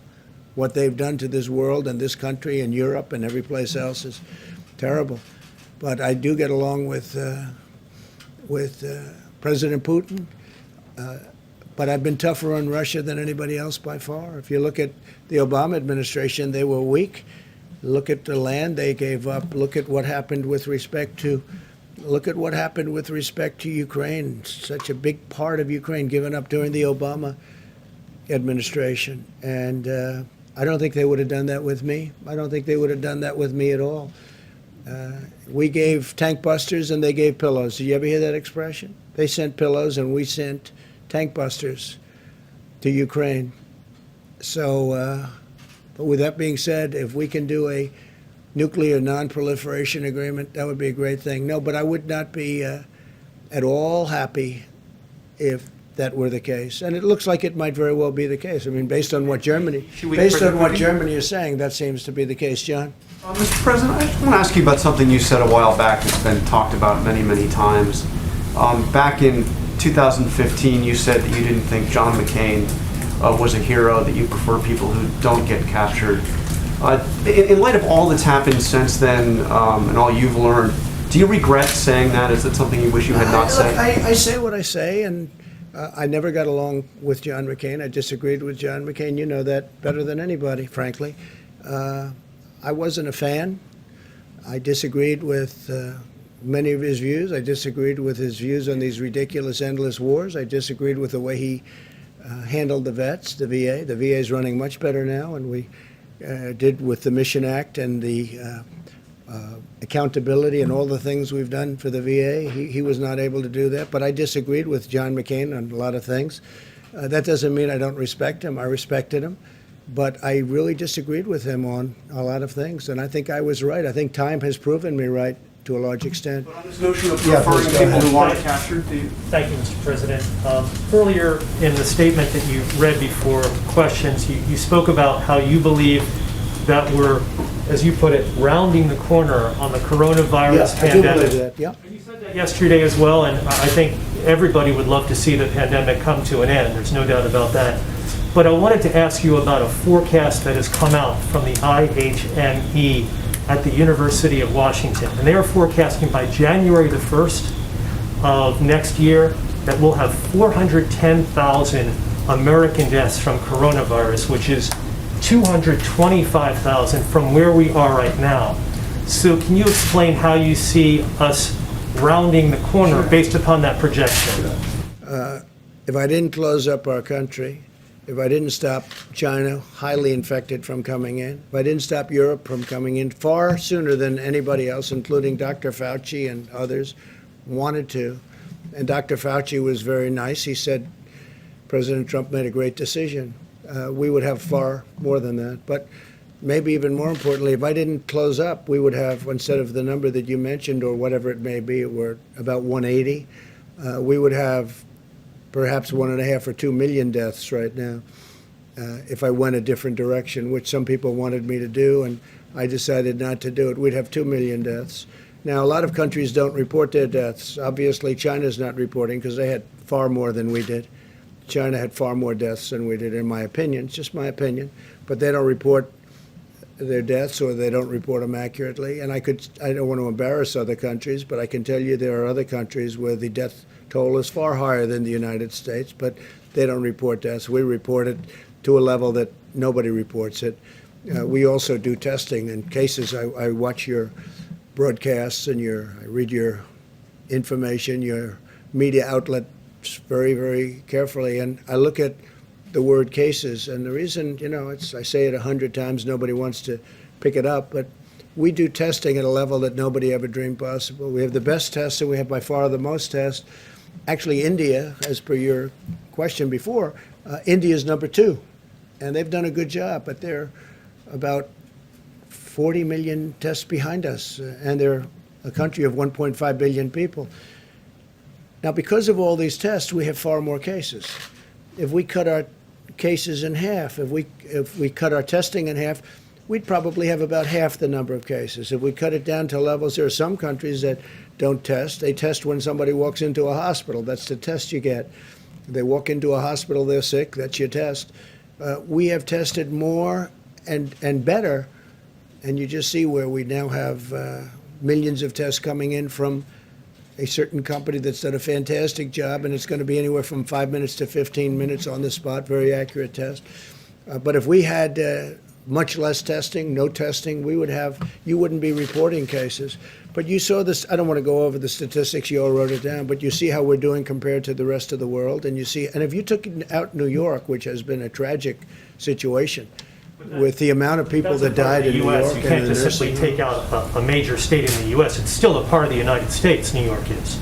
No, I'm just saying. You can't just take it out of the equation. I'm just saying, New York has been in particular run, whether it's badly, incompetently, or whether it's unfortunate, and I appreciated Governor Cuomo saying that I've done a phenomenal job, and he said very good things. He said bad things too, later on when he had no really other choice. But if you took out New York from those numbers, you can multiply our tremendous success by a lot. But look, the bottom line is that the job we've done on COVID-19 or the China virus, China plague, call it whatever you want. There are a lot of different names, but it's been incredible. We've also helped a lot of other countries, especially with ventilators, because we are now, we build ventilators at a level that nobody ever thought possible. So So you don't see that forecast being accurate, the one that I cited to you? Yeah, but you didn't hear me. If we didn't do what I said, we would be at 2 million deaths right now. Taking that into account, it's just going forward. No, they're not taking that into account. I had a choice to make. If we made the wrong choice, the number that you have, which is less than other countries, but the other countries don't report deaths. They don't report them to the extent, and they're not accurate. You know that, and so do I. Because you take a look at some of the things happening in certain other very large countries. First of all, we're a very large country. But you take a look at things happening with respect to the reporting of deaths in other countries, and I say, give me a break. So it's been amazing. But we made some moves at the beginning. China, big. Europe, big. But the biggest of all was closing it down, understanding the disease, and we did, and now we know it's the elderly. It's especially elderly if they have heart, diabetes, if they have problems. And we're watching it, and we're watching it very closely. And by the way, we're doing super testing with respect to that, super testing. But if we did it a different way, instead of the number that you said, but basically the number that we're at now is approximately 180,000, we'd be at 2 million people right now. Could be higher than that. Yeah, please go ahead. President Putin about the Russia, Thank you, the Mr. Russia President. vaccine, Thank you, Mr. Mr. President. The I Russia don't know anything vaccine. about the Russia vaccine. I'm not sure. We have our vaccine, and our vaccine is, I think it's going to be the standard. It's going to be great. These companies are incredible. They've come up with the great vaccines over the years, and that's the vaccine that probably most of the people in this room are going to want to take, right? Thanks, Mr. President. A quick clarification on my question. The $300 billion, is that from the Main Street lending program, or is that from a different part? Where are you? It's sitting in an account, has not been spent, but we're willing to spend it. No, we're willing to spend it. I'd like to get approval from Congress. There's a theory that I don't have to do that, but I'd rather be upfront, and I'd like to get approval from Congress. Let it go directly to the people. It would be a great stimulus. It's actually more stimulus than we're asking for in terms of pure stimulus. This would be pure stimulus. I wouldn't have to let prisoners go, some very evil prisoners go. Like, think of it. The Democrats, in order to get what they want and in order to give us what they're talking about allowing prisoners to be released, prisoners that we don't want to be released. So in order that we get money to the American people, they want to say release prisoners and other things like that are very bad. And we just can't do that. We don't want to do that. And then just to follow on John's question, I know you spoke earlier about the Atlantic story, and you referenced the number of administration officials who have come out to support your... No, we have 11 people. I was just told we have 11 people. There is nobody that feels more strongly about our soldiers, our wounded warriors, our soldiers that died in war than I do. It's a hoax. Just like the fake dossier was a hoax. Just like the Russia was a hoax. It was a total hoax, no collusion. Just like so many other things, it's a hoax. And you'll hear more of these things, totally unrelated, as we get closer and closer to election. The magazine is a failing magazine, and nobody called me. Nobody called me from the magazine and said, "Do you have a comment about it?" No, they just write whatever they want to write because they figure you can't get sued. You can get sued, but it's a very hard bringing lawsuits. But we have many witnesses, and it's just a continuation of the witch hunt so that it can hopefully affect the election.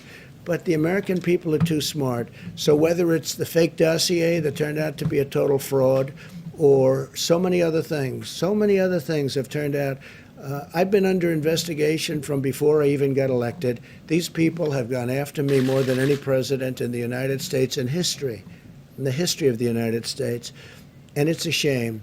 It's a shame. And despite that, we've done more in the first 3.5 years than any administration. There's been no administration that's done more. When you add it all up, there's been no, despite all of the horrible political games that have been played, but there's nobody that's that's been able to do what I've done, and that includes the Great Mission Act, because what Obama passed was a joke. It was a joke. And we took it to a level that nobody thought possible, and that includes accountability. So it's a disgrace that somebody's allowed to write things like that. It could have been, a lot of times the sources aren't sources that don't exist, and sometimes the sources are just people that are disgruntled former so-called employees. Well, my question is sort of about that. I mean, the notable voice that's been missing from the denials is your former Chief of Staff, John Kelly, who was obviously intimately involved in this. How are we supposed to read the fact that John here's the Kelly thing. hasn't? I know John Kelly. He was with me, didn't do a good job, had no temperament, and ultimately he was petered out. He was exhausted. This man was totally exhausted. He wasn't even able to function in the last number of months. He was not able to function. He was sort of a tough guy. By the time he got eaten up in this world, it's a different world than he was used to, he was unable to function. And I told him, John, you're going to have to go. Please give me a letter of resignation. And we did that. And now he goes out and badmouths. Now, there are people that are jealous. There are people that are upset that they're not here anymore.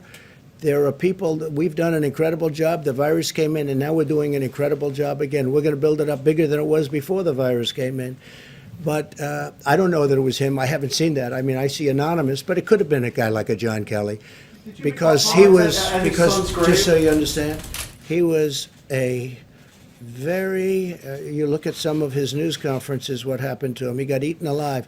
He was unable to handle the pressure of this job. This job was a tough job. Mark Meadows doing a great job. But Kelly was unable to do that.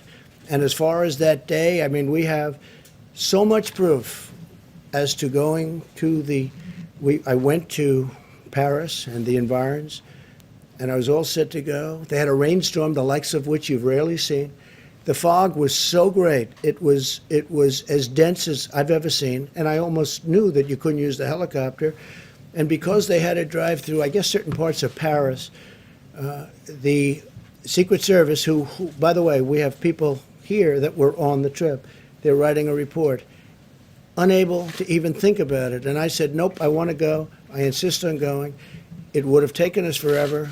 The Paris police said, please, you can't do this. They'd have to shut down various parts of Paris. And it just was not a possible situation. The helicopter would have been very quick. They had the helicopter all set, but the helicopter could never fly in that kind of weather. So, and that turned out, and that's all documented, by the way. We have all of the information from, and probably will release that information, but I think it's a shame when a second-rate magazine, I don't read it, I know very little about this magazine, but when a second-rate magazine can write things like that about somebody that's done so much for the military, can write things like that and get away with it where you actually ask questions on it, it's a disgrace, and you ought to be ashamed of yourself. And let me just tell you, I watched the interview with Sleepy Joe Biden, and he didn't ask questions. You didn't ask questions like that. Read the questions, yes. They were like meant for a child. Those questions were meant for a child. Smiles on faces of reporters, not like you and you. There were smiles on the reporters. What do you think? Take a look at those questions that they asked him. They were not meant for a grown-up. They were meant for a child. So I just want to tell you, it's a disgrace, because you look at what I've done for the United States military.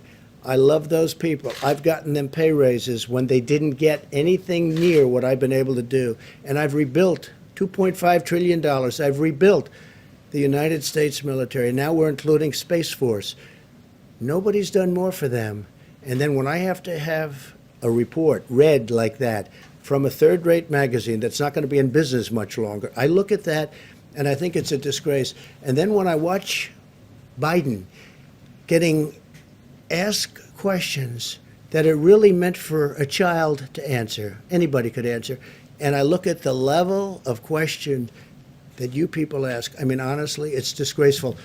So I want to thank you all very much. We appreciate it, and we're doing very well. We're very, very proud of what's happened with respect to the economy, and I think that before the election, you're going to see a third quarter announced. The third quarter will be at a level that our country has never seen before. Next year, we're going to have a year that was better than last year. And I feel very certain it'll be better than last year. It'll be the greatest year we've had.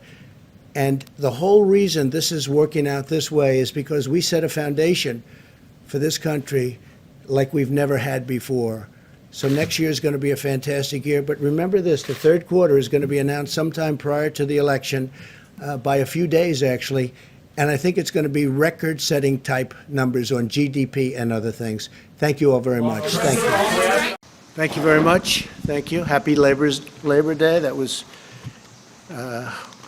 really a very special time I had speaking to some of the labor union heads and other people. They're very happy with the way things are going. As you probably see, the numbers are terrific. So we called some people, wished them a very happy Labor Day, and they told us how they're doing, and we really celebrate the American worker. We are in the midst of the fastest economic recovery in U.S. history.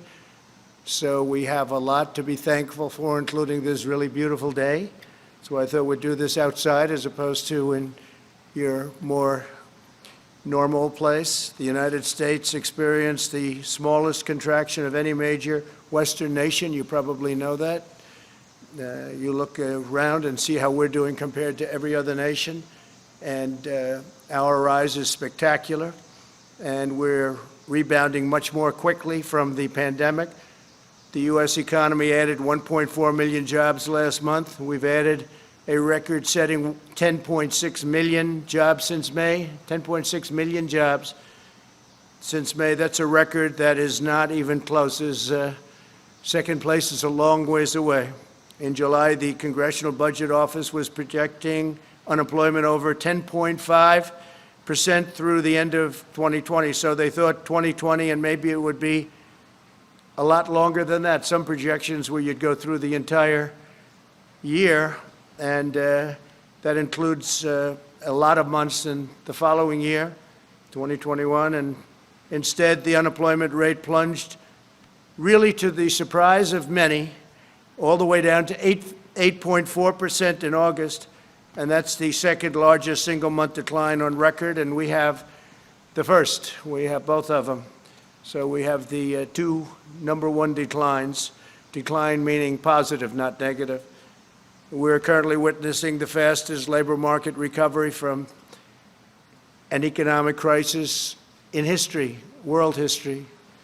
By contrast, Biden presided over the worst, the weakest, and the slowest economic recovery since the Great Depression. It was a long, slow slog, and it was a very small on growth and very small on every other factor that you need. It was the weakest recovery. Under my leadership, next year will be the greatest economic year in the history of our country, I project. And some people are starting to agree. We have a V shape. It's probably a super V. And you see what's going on with the stock market, where it's, in certain cases, already setting records. The NASDAQ has set 17 records already. And this is as we're hopefully rounding the final turn in the pandemic. First, we'll end the pandemic under Operation Warp Speed. We've pioneered groundbreaking therapies, reducing the fatality rate 85% since April. You don't hear that from the press very often. They don't like to talk about that. So the fatality rate, 85%. Think of that, since April. The United States has experienced among the lowest case fatality rates of any major country in the world. And we are an absolute leader in every way. Under my leadership, we'll produce a vaccine in record time. Biden and his very liberal running mate, the most liberal person in Congress, by the way, is not a competent person, in my opinion, would destroy this country and would destroy this economy, should immediately apologize for the reckless anti-vaccine rhetoric that they are talking right now, talking about endangering lives, and it undermines science. And what's happening is all of a sudden you'll have this incredible vaccine, and because of that fake rhetoric, it's a political rhetoric, that's all it is, just for politics, because now they see we've done an incredible job, and in speed like nobody's ever seen before. This could have taken 2 or 3 years, and instead it's going to be got to be done in a very short period of time. Could even have it during the month of October. So contrary to all of the lies, the vaccine, that they're politicalized. They'll say anything. And it's so dangerous for our country what they say. But the vaccine will be very safe and very effective, and it'll be delivered very soon. You could have a very big surprise coming up. I'm sure you'll be very happy, but the people will be happy. The people of the world will be happy. Next, we'll return to unprecedented prosperity through our pro-American policies. We'll pass new tax cuts to boost take-home pay. We're going to be cutting taxes very substantially. We get it back through growth. We had tremendous growth until we got hit with the China virus.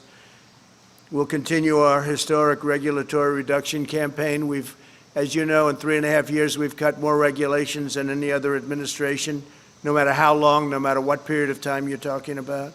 We'll enact fair trade deals, and we're working on 7 major fair trade deals right now. And when I say fair, fair to our country, because our country was ripped off by every nation. Friend, foe, didn't matter. Every nation was ripping us off at a level that it's just unbelievable, to be honest. We're going to be expanding opportunity zones, and we will keep that going. It's been a tremendous program. I want to thank Senator Scott, South Carolina, for coming up with that whole concept, because he came up and I liked it right away, and it's really turned out to be a tremendous thing, especially for African Americans, Hispanic Americans.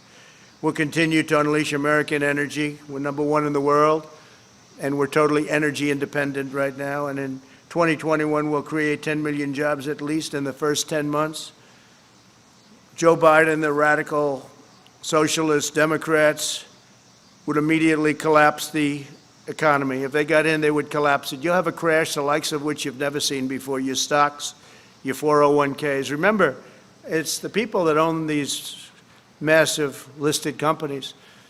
A lot of people, rich people and not so rich people and middle income people, and those stocks will crash like you've never seen before. The Biden plan begins with a $4 trillion tax hike, and that will end everything, including growth. There won't be growth. There'll be total contraction. Biden's also pledged to demolish the U.S. energy industry and implement the same policies causing blackouts in California. He wants to have things lit up with wind. He'll have to talk to China, Russia, India, and lots of other countries, because they're not doing that. And if they're not doing it, it puts us at a tremendous economic disadvantage, and it doesn't work. You take a look at the blackouts in California. It's really rather amazing what's going on there. They've tried to go, and that's just with a small portion going that route. That doesn't work, and it can't fire up our big plants. If we're going to have this great industry that we've created, it can't fire up our big plants.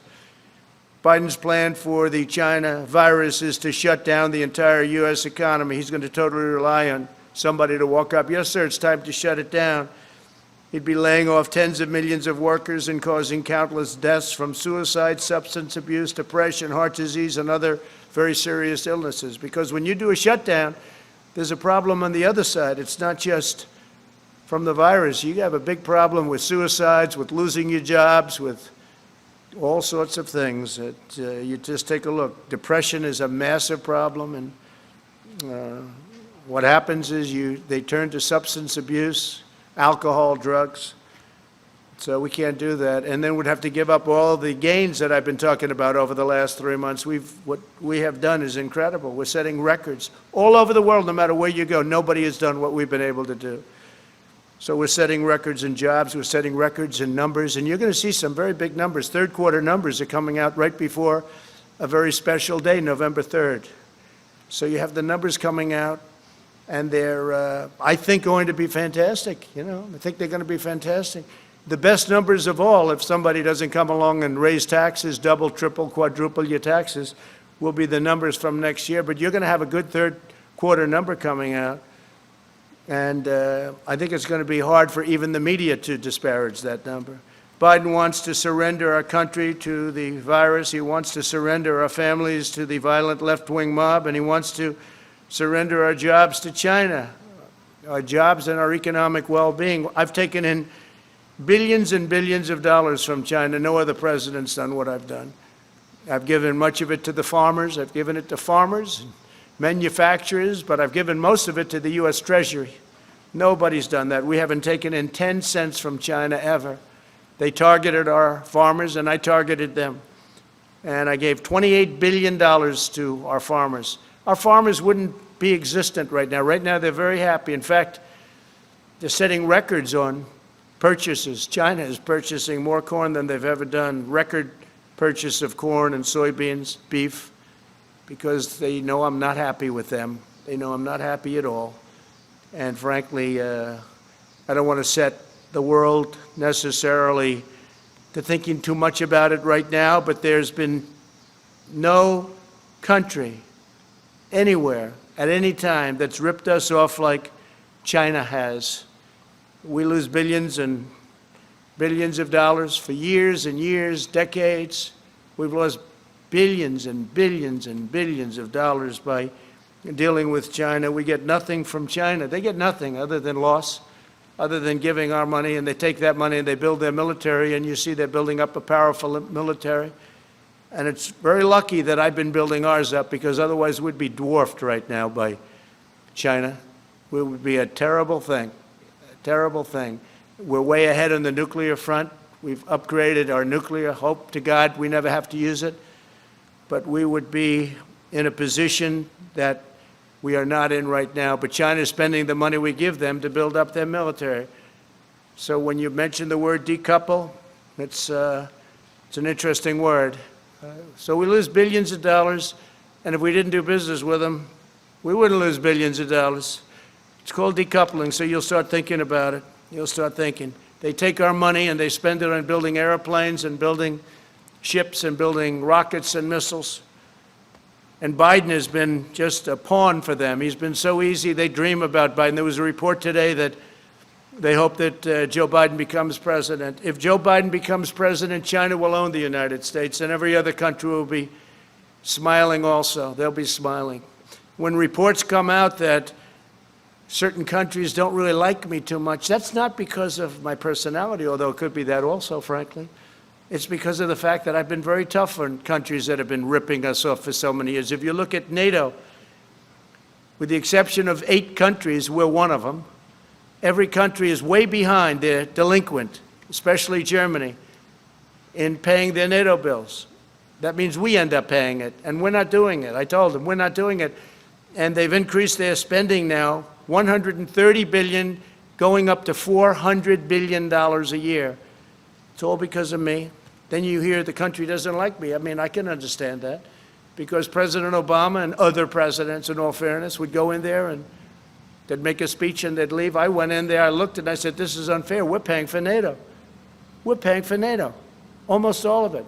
So they rip us off on the military, and then they rip us off with the European Union on trade. And Biden doesn't have a clue. You know he doesn't have a clue. Everybody knows he doesn't have a clue. In prime time, he wasn't good. And now it's not prime time. He spent 47 years sending American jobs to China, to Mexico, and to other countries while collecting millions of dollars in campaign and super PAC contributions from global corporations that got rich by making American workers poor. His son, where's Hunter? Where's Hunter? I call him Where's Hunter.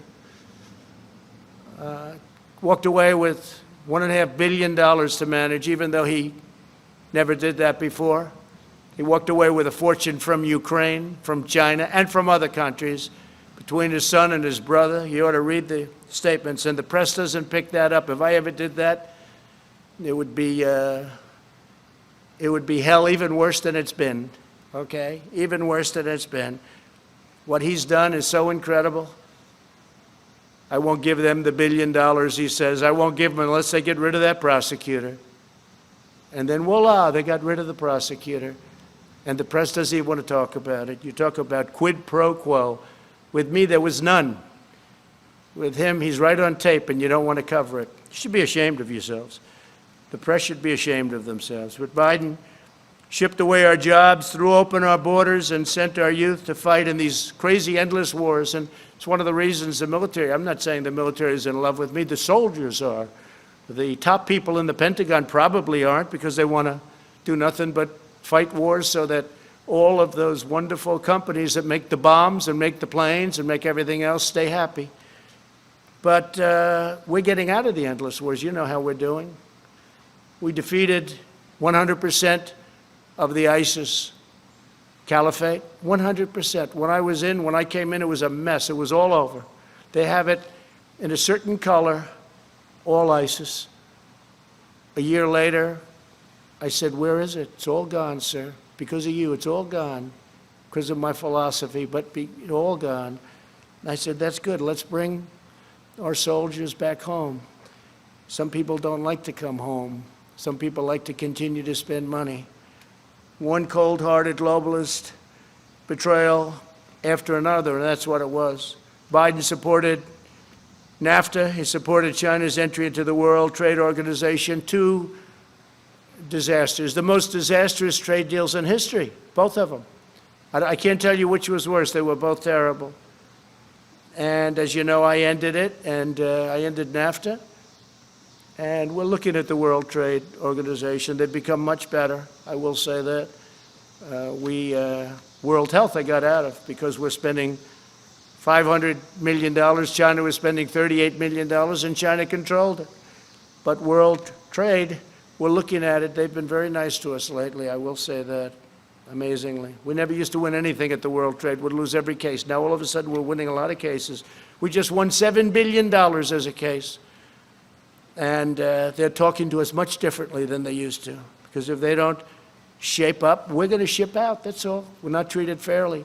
China is treated as a developing nation. Developing nation. We're treated as a nation that's fully developed. We're not fully developed as far as I'm concerned. When you look around at Portland and you see what these Democrats are doing to our cities, take a look at what's happening in New York and Chicago, where you have Democrat-run cities and mayors that are running and governors that are running states so badly and mayors running cities so badly. It's very sad to look at it. It's Democrat-run.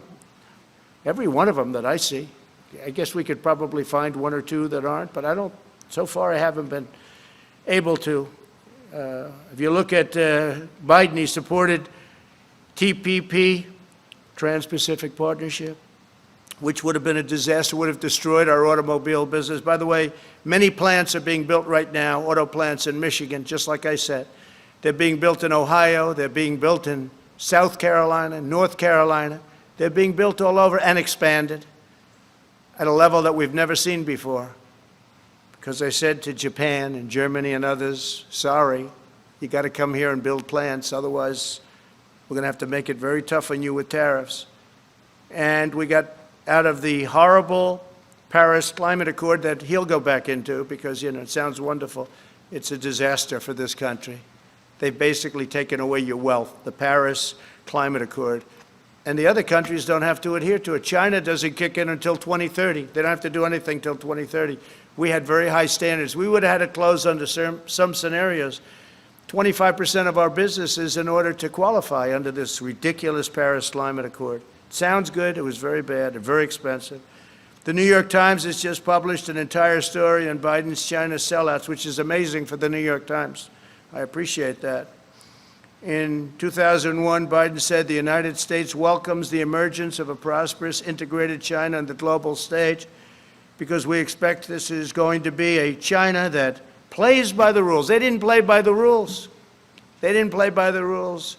The World Trade Organization, one of the reasons it's so bad is that China didn't play by the rules. We did. We did, but their rules were easier because they're considered a developing nation. So they had a much lower standard. But even that, they didn't play by the rules. That's when they became a rocket ship. They were flatlined for years and years and years. Then they joined the World Trade Organization. And frankly, they cheated. Okay, they cheated, I'll say it. What difference does it make? I feel much differently. I feel I made a great trade deal with China, great. And they're buying. You know why they're buying? Because they know I'm not happy. That's why they're buying. And I talk about it because today is Labor Day. And it's a good time to talk about when we're being ripped off by countries, but nobody's even close to China. Biden cheered China's rise as a great power because great powers adhere to international norms in the areas of non-proliferation, human rights, and trade. Well, they didn't. They took advantage of stupid people. Stupid people. And Biden's a stupid person. You know that. You're not going to write it, but you know that. The cost of Biden's economic treachery was 60,000 shuttered American factories, and I hear this morning the real number is probably 70,000. 70,000 shuttered American factories, and he's talking about how wonderful it is with China. No, China's been very bad, on top of which we had the China plague sent to us, and other viruses, nothing near this serious, but the swine. We had other viruses sent in over the years that came from China. I wonder why. If Biden wins, China wins, because China will own this country. If Biden wins, China will own this country, and hopefully you're not going to be able to find that out. It's the most important election in our history right now, most important election in our history. Under my administration, we will make America into the manufacturing superpower of the world, and we'll end our reliance on China once and for all. Whether it's decoupling or putting in massive tariffs like I've been doing already, we're going to end our reliance on China because we can't rely on China. And I don't want them building a military like they're building right now, and they're using our money to build it. We'll manufacture our critical medical supplies in the United States. We'll create Made in America tax credits and bring our jobs back from China to the United States, and we'll impose tariffs on companies that desert America to create jobs in China and other countries. If they can't do it here, then let them pay a big tax to build it someplace else and send it into our country. We'll prohibit federal contracts from companies that outsource to China, and we'll hold China accountable for allowing the virus to spread around the world. Now you can understand why China would much rather see Sleepy Joe than Donald Trump. But as long as I'm president, we will never waver in our undying loyalty to the American worker and to our country as a whole. So, happy Labor Day, everybody. Yeah, go ahead. Thank you, Mr. President. The issue of what happened when you were in France continues to be a story. You're going to have to take that off, please. Just, you can take it off. How many feet are you away? I'll speak a lot louder. Well, if you don't take it off, you're very muffled. So if you would take it off, it would be a lot easier. I'll just speak a lot louder. Is that better? It's better, yeah.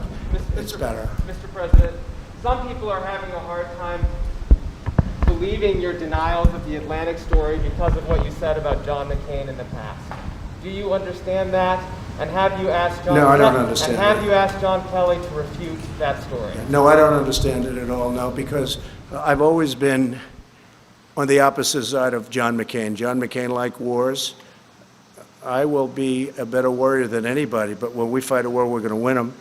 And frankly, I was never a fan of John McCain. You know that. It's been very obvious. But I had to approve his entire funeral. I wanted him to get, he deserved a first class. You know, it all was approved by me. We sent Air Force One to pick up the casket, a lot of things. But no, I was not a fan of John McCain because he wanted the endless wars. And I didn't. I thought that the way the vets were taken care of, our great vets, was not good, not appropriate. And of course, he took the fake dirty dossier and gave it over to the FBI. So this is not somebody I'm not supposed to say, what a wonderful guy. So, you know what? I lived with him. He lived with me, but we had different philosophies. I think my philosophy is right. I think it's turned out to be right.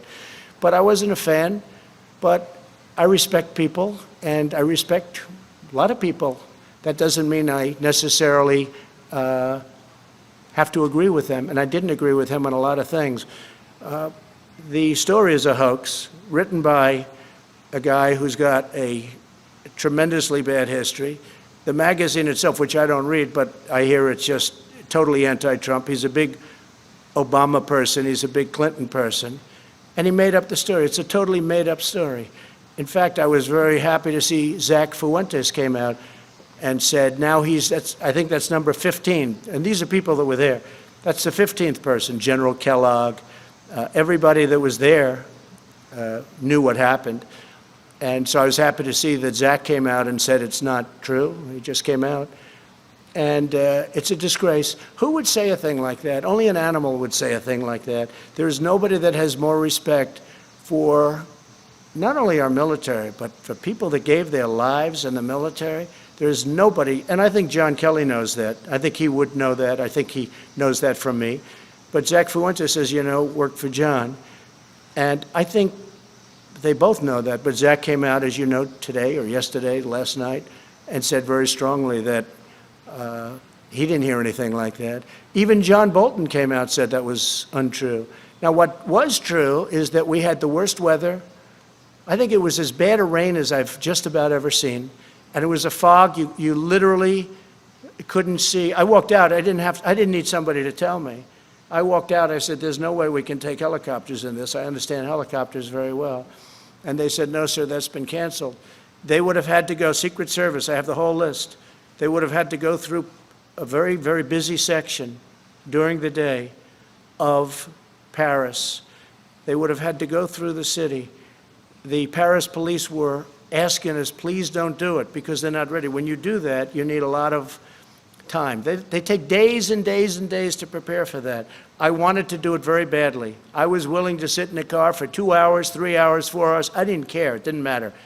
And I had nothing else to do. I went there for that. I had nothing else to do. It was ended because of the terrible weather, and nobody was prepared to go through, in terms of Paris, the police, the military, and the Secret Service. And they came out very strongly and said, sir, we can't allow you to make this trip. If I wanted to, sir, we can't allow you from a safety standpoint. It was a phony story, just like the dirty dossier, the fake dirty dossier, just like the Russia collusion, just like all of the other phony stories. And there'll be more phony stories. But I do appreciate Zach coming out. But Zach now is the 15th person that's denied it. Zach now, I think, also talked about the weather aspect of it, and he's probably the 14th or 15th person that blamed it on weather. So that's enough of that. Yes, please. Thank you, sir. Christina Bob, One American News. Thank you for holding the briefing. Thank you. We're seeing judges, most recently in Detroit, limit police ability to use non-lethal force. My first question would be, should the police be allowed to use non-lethal force to quell the violence in their cities? We're talking about where non-lethal force?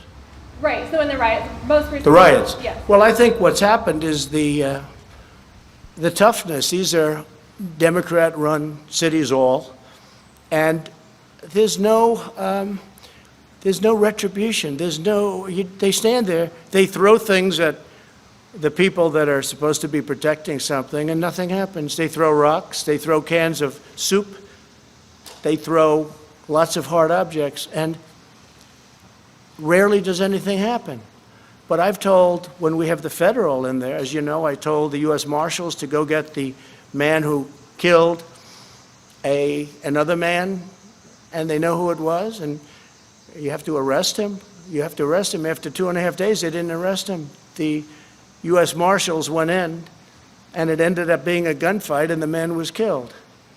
But this is a man that had a bad record, and there's a man that killed a man in the street. I mean, I witnessed it. Most people witnessed it. And the U.S. Marshals went in. They weren't playing games. They can't play games. If somebody is breaking the law, there's got to be a form of retribution. I watch so often when I watch some of the areas that we're talking about. Now we have Rochester. That's, again, Democrat governor, Democrat mayor, all Democrats, every one of them. And it always will be. I was with the governor of Texas. He looked at me and said, I can't imagine how they allow this to happen. And, you know, it's different. It's different. I could talk about other governors saying the same thing. Yeah, please, go ahead. I could follow up on that. We're also hearing reports of groups like Antifa and Black Lives Matter traveling around the country, leaving their home cities to go riot and protest in other cities where they're causing damage. Do we expect to see prosecutions or charges in the Department of Justice for those traveling for that purpose? So we have now over 1,000 people, federal, in jail. We're prosecuting many people.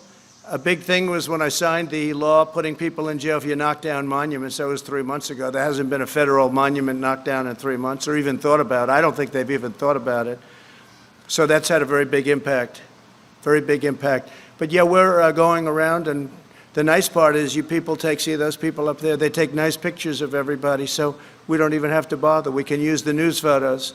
We had a photo right over there of Andrew Jackson, the the monument. He was getting ready, and this guy was a big, brave guy, and he was up like this, and he was showing off to all his friends, and he got arrested. So did a lot of other people get arrested. And I would say we have the ultimate proof. Now, in that case, we got there before they ripped down the statue of Andrew Jackson, which is so beautiful, which is right over there. But they never got it. But right after that, I signed an order saying you go to prison for 10 years. And as soon as I signed that order, that was the end of the statues coming down. But they have other ideas. They've got plenty of ideas. They're not at want for ideas. Please, go ahead. Mr. Spunt, David Spunt from Fox News. Mr. Trump, Mr. President, thank you for taking my question. Sir, you talked a lot about the economy and touted the economy. 3 weeks ago in Bedminster, I asked you specifically why you have not called Democratic leadership to the White House to meet with them. If they don't want to meet, it's on them. A lot of people are criticizing you. I cover you on the weekends and stuff. You're I don't doing a think lot of they are. golfing. No, I don't think Why they are. have you not met with them in person? I mean, we're in September. There's no deal. There's no hope of a deal. We're 2 months out from the election. What Don't can say you there's to no me? hope. Why do you say there's But no what hope? can you say to What do me? you know? Well, what can you say? What do you know? It doesn't seem like And there's let me hope, just sir. tell you, I know my customers. That's what I do. I know Pelosi. I know Schumer very well. They don't want to make a deal because they think it's good for politics if they don't make a deal. This has nothing to do with anything other than you have to know who you're dealing with. I do. These are people that I don't have a lot of respect. I don't think they have a lot of respect for the American people. And I know who I'm dealing with. And I don't need to meet with them to be turned down. They don't want to make a deal because they know that's good for the economy. And if they make a deal that's good for the economy, and therefore it's good for me for the election in November 3rd, and therefore they're not going to make a deal. Now, if we gave the store away, if we bailed out all of their Democrat-run cities where we give them $1 trillion, which is the kind of money they want $1 trillion to bail out badly run Democrat cities and states, whether it's New York or Illinois or others, they want to bail them out. And we're saying, well, we're not going to pay that kind of a price in order to bail the cities. We'll do something to help cities, but that's going to have to rest on its own. And why didn't you do this at the beginning? Because they could have done it at the beginning. So I know who I'm dealing with. And I'm on the phone with Mnuchin and with Meadows and with all of these people constantly, while they're there. But I also know when it's time to meet with people. I've done very well with deals, okay? That's what I do. And I know when it's time to meet. But I don't have to meet them in order to be turned down and in order for them to walk out to the sticks, which is the microphones, and give you people a false report of what just took place in the Oval Office. So they don't want to make a deal because they think that if the country does as badly as possible, even though a lot of people are being hurt, that's good for the Democrats. But, David, that's a bad thing. Yeah, please, go But ahead. as president, shouldn't you take the high road, sir? I am taking the high road. I'm taking the high road by not seeing them. That's the high road. Yeah. And you, Thank you, Mr. President. David And if I Jackson. thought it made a difference or would make a difference, I'd do it in a minute. Yeah, go ahead. Yeah, David Jackson, USA Today. My question is about the Durham report, which you have talked about recently. You said, let's see what happens. Now, you've accused people of committing crimes against you during the Russia investigation. Yeah, including President sure. Obama, They your spied on son. my campaign, that's right. My question They is- spied on my campaign, and if they were Democrats, they would have been in jail 2 years ago. They would have been in jail, literally, if this side were the Democrat side, they would have been in jail 2 years ago for 50-year terms for treason and other things. My question is, do you want the Justice Department to indict people over this? I'm not going to say that. I have to see the report. I haven't seen it. I purposely, I don't know if that was a good thing, smart thing, I don't know. But nobody can complain about it. I have every right to have been very much involved. And maybe someday I'll get involved in it. They spied on my campaign, and that includes Biden and Obama. They spied on my campaign trying to defeat me. They wrote up a fake dossier that has proven to be totally fake, written by Christopher Steele, paid for by Hillary Clinton and the Democrats, and they used that illegally in the FISA courts. If we did what they did, you would have many people in jail right now, and you have, other than the one agent that admitted his guilt, that he forged documents, we don't have that yet. But the report hasn't been issued yet. Let's see what happens. Sounds But like let you me wanna just prosecute tell you something. President Obama and Biden, Sleepy Joe, he knew everything that was happening. They were spying on my campaign and they got caught. Now let's see what happens. But if this were the opposite way, people would have been jailed. They would have been in jail already for a period of at least, it would have started 2 years ago, and it would have been for 50 years for treason. because you can't do that. That's never, and nothing like that's ever happened before. Then they created, at tremendous expense, the money they paid is tremendous. I'm sure you know the money that was paid, millions of dollars. They created a fake dossier, proven to be now fake, everyone, and they used it in the FISA courts. That's a crime. So far, I haven't seen anybody have a problem, but the report hasn't been issued yet. Let's see what happens with the Durham report. But this started at Obama, and some people would say, and some people, well, but he was the president, like, let's leave him alone. If it were me, they wouldn't be leaving me alone, I can tell you. It's a totally double standard, and it's a disgrace. And if I were a Republican senator, and if I were a Republican congressman, and we have some great ones, but we have a lot of them that don't fight the way that the other side fights. We have much better policy. We have much better things going for us, like borders and walls and immigration and no sanctuary cities, and they have a lot of bad stuff going. But they're dirty fighters. And the dirtiest fight of all is the issuance of 80 million ballots, unrequested. They're not requested. They're just sending 80 million ballots all over the country. 80 million ballots, non-requested. I call them unsolicited ballots. That's going to be the dirtiest fight of all. People are going to get ballots. They're going to say, what am I doing? And then they're going to harvest. They're going to do all the things. And if you look at the last period of 6 months, take a look at the races where they've sent ballots out. Take a look at Carolyn Maloney, whose race should be redone because she won that race totally unfairly to her opponent. Her opponent did very well against her. That race should be rerun. But they declared her the winner because they heard I found out about it. But take a look at what's happened in New Jersey and in Virginia and different places. It's a disgrace. That'll be a beauty. Yeah, please. Thank you, Mr. President. If proven true, are you okay with Postmaster General DeJoy and the fact that he asked former employees at his private company to make donations to the GOP and then reimburse them? Are you okay with that? I don't know too much about it. I read something this morning, but I don't. Other than that, I'd have to see it. He's a very respected man. He was approved very much by both parties, I guess. It was sort of an approval that took place by both parties. I don't know exactly what the story is. I'll certainly know within a short period of time. I just read it for the first time. I read it this morning just like you did. Would you support an investigation, sir? Sure. And I think let the investigations go, but he's a very respected man. Again, it was a bipartisan commission. Postmaster General is appointed by a bipartisan commission, and we'll see how that goes. But no, I think he's a very honest guy, but we'll see. Yeah. Thank you, Mr. President. Mr. President, Go ahead, follow up, please, if you don't mind. If it's proven to be a campaign finance scheme, do you think he should lose his job? Yeah, if something could be proven that he did something wrong, always. You know? Thank you. Always. They've been looking at me for 4 years. They found nothing. 4 years. Think of it. For 4 years, from the day I came down the escalator, I've been under investigation by sleaze, and they found nothing. They found nothing. A friend of mine said, you have to be the most innocent, honorable man ever to hold the office of president. Think of it. They spent just Mueller alone. He spent, I guess the real number turned out to be $48 million, but whatever it was, many, many millions of dollars.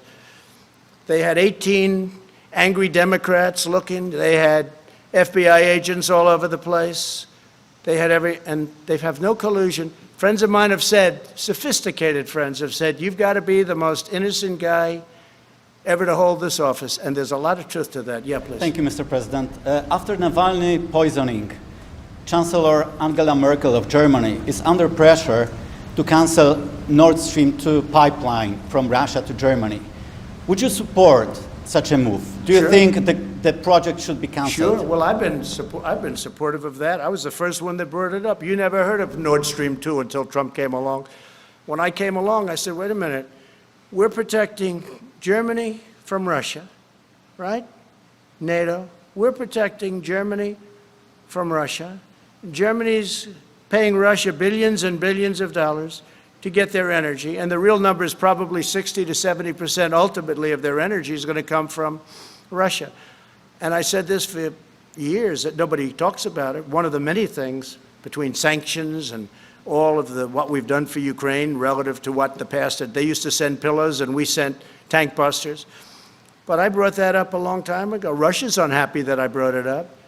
But you never heard of Nord Stream 2. Nobody did until I got elected. And I said, why is Germany making a deal to give billions of dollars to Russia, and then we're protecting Germany from Russia? How does that work? And then on top of it, Germany is delinquent because they're only paying a little more than 1%, and they're supposed to be paying 2%, and even the 2% is low. But just remember, Trump, me, I got the countries of NATO to spend $130 billion, going to $400 billion a year. Think of it, $400 billion a year more for NATO.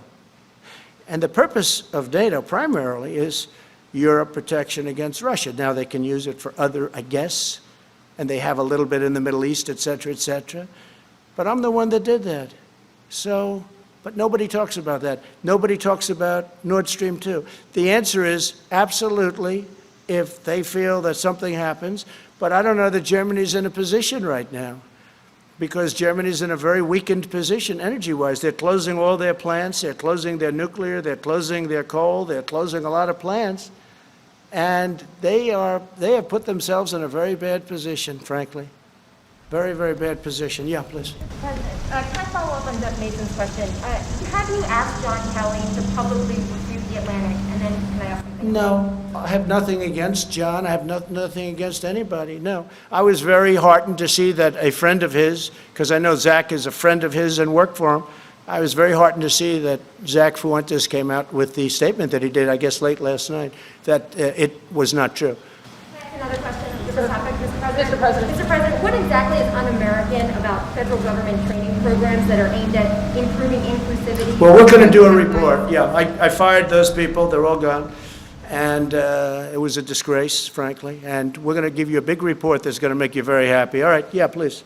Thank you. Darlene Superville, AP. You said a moment ago, they'll say anything. You were talking about Joe Biden and Kamala Harris and their comments about the vaccine. You have a No, they say worse. They say negative. They say negative. They're going to make the vaccine into a negative so that when we have it, and I spoke to the head of Pfizer, I spoke to the head of Johnson & Johnson, I spoke to the head of the greatest medical companies in the world. We're doing great. We're going to have it soon. Wait a minute. So now what they're saying is, oh, wow, this is bad news. President Trump is getting this vaccine in record time. By the way, if this were the Obama administration, you wouldn't have that vaccine for 3 years, and you probably wouldn't have it at all. So we're going to have a vaccine very soon, maybe even before a very special date. You know what date I'm talking about. But let me just tell you, wait. And what they're doing, because they think it is going fast, and if you talk to a lot of your sources, if you have sources, if you talk to your sources in the FDA, you'll see it's going very, very well. The numbers are looking unbelievably strong, unbelievably good. So now they're saying, wow, Trump's pulled this off. Okay, let's disparage the vaccine. That's so bad for this country. That's so bad for the world to even say that. And that's what they're saying it. But I watched Kamala's poll numbers drop from 15 to almost 0, and then drop out even before she ran in Iowa because people didn't like her. And I understand why. She will never be president, although I have to be careful because Obama used to say that about me, so I have to be a little bit careful. Right, but you have to look at her a little bit more closely because obviously Joe's not doing too well. So you're going to have to look at her a little bit too closely. But she's talking about disparaging a vaccine so that people don't think the achievement was a great achievement. I don't want the achievement for myself. I want something that's going to make people better, that people aren't going to get sick with. That includes therapeutics, where we're doing equally as well. Therapeutics. Go ahead. Your point is that what they're saying is that they're saying it for political purposes. Yes. You have asserted repeatedly that a vaccine will be on the market before the election. No, I didn't say they will. I said by the end of the year. No, but you're not quoting me accurately. I said that vaccines will be on the market before the end of the year, but they may even be on the market. They may even be developed and fully developed, tested, everything else. You know, we have 30,000 people in just one vaccine right now under test in very, very highly infected areas. So we're going to be able to get a good result one way or the other very soon. So I didn't say what you said. What I said is by the end of the year, but I think it could even be sooner than that. It could be during the month of October, actually. Could be before November. Are you also saying that for political reasons? No, I'm saying that because we want to save a lot of lives. With me, it's the faster the better. With somebody else, maybe they would say it politically, but I'm saying it in terms of this is what we need. We have to have, if we get the vaccine early, that's a great thing, whether it's politics or not. Now, do benefits inure if you're able to get something years ahead of schedule? I guess maybe they do. But the most important thing to me is saving lives. It's the most important thing. Yeah, go ahead in the back. Hi. Just based on some of your recent tweets, sir, do you... You sound so clear, as opposed to everybody else where they refuse. Your tweets about the 1619 project, why do you object to that being taught in schools? And do you object to slavery itself being taught in schools? Yeah, so no, I want everybody to know everything they can about our history. I'm not a believer in cancel culture, the good or the bad. If you don't study the bad, it could happen again. So I do want that subject studied very, very carefully and very accurately.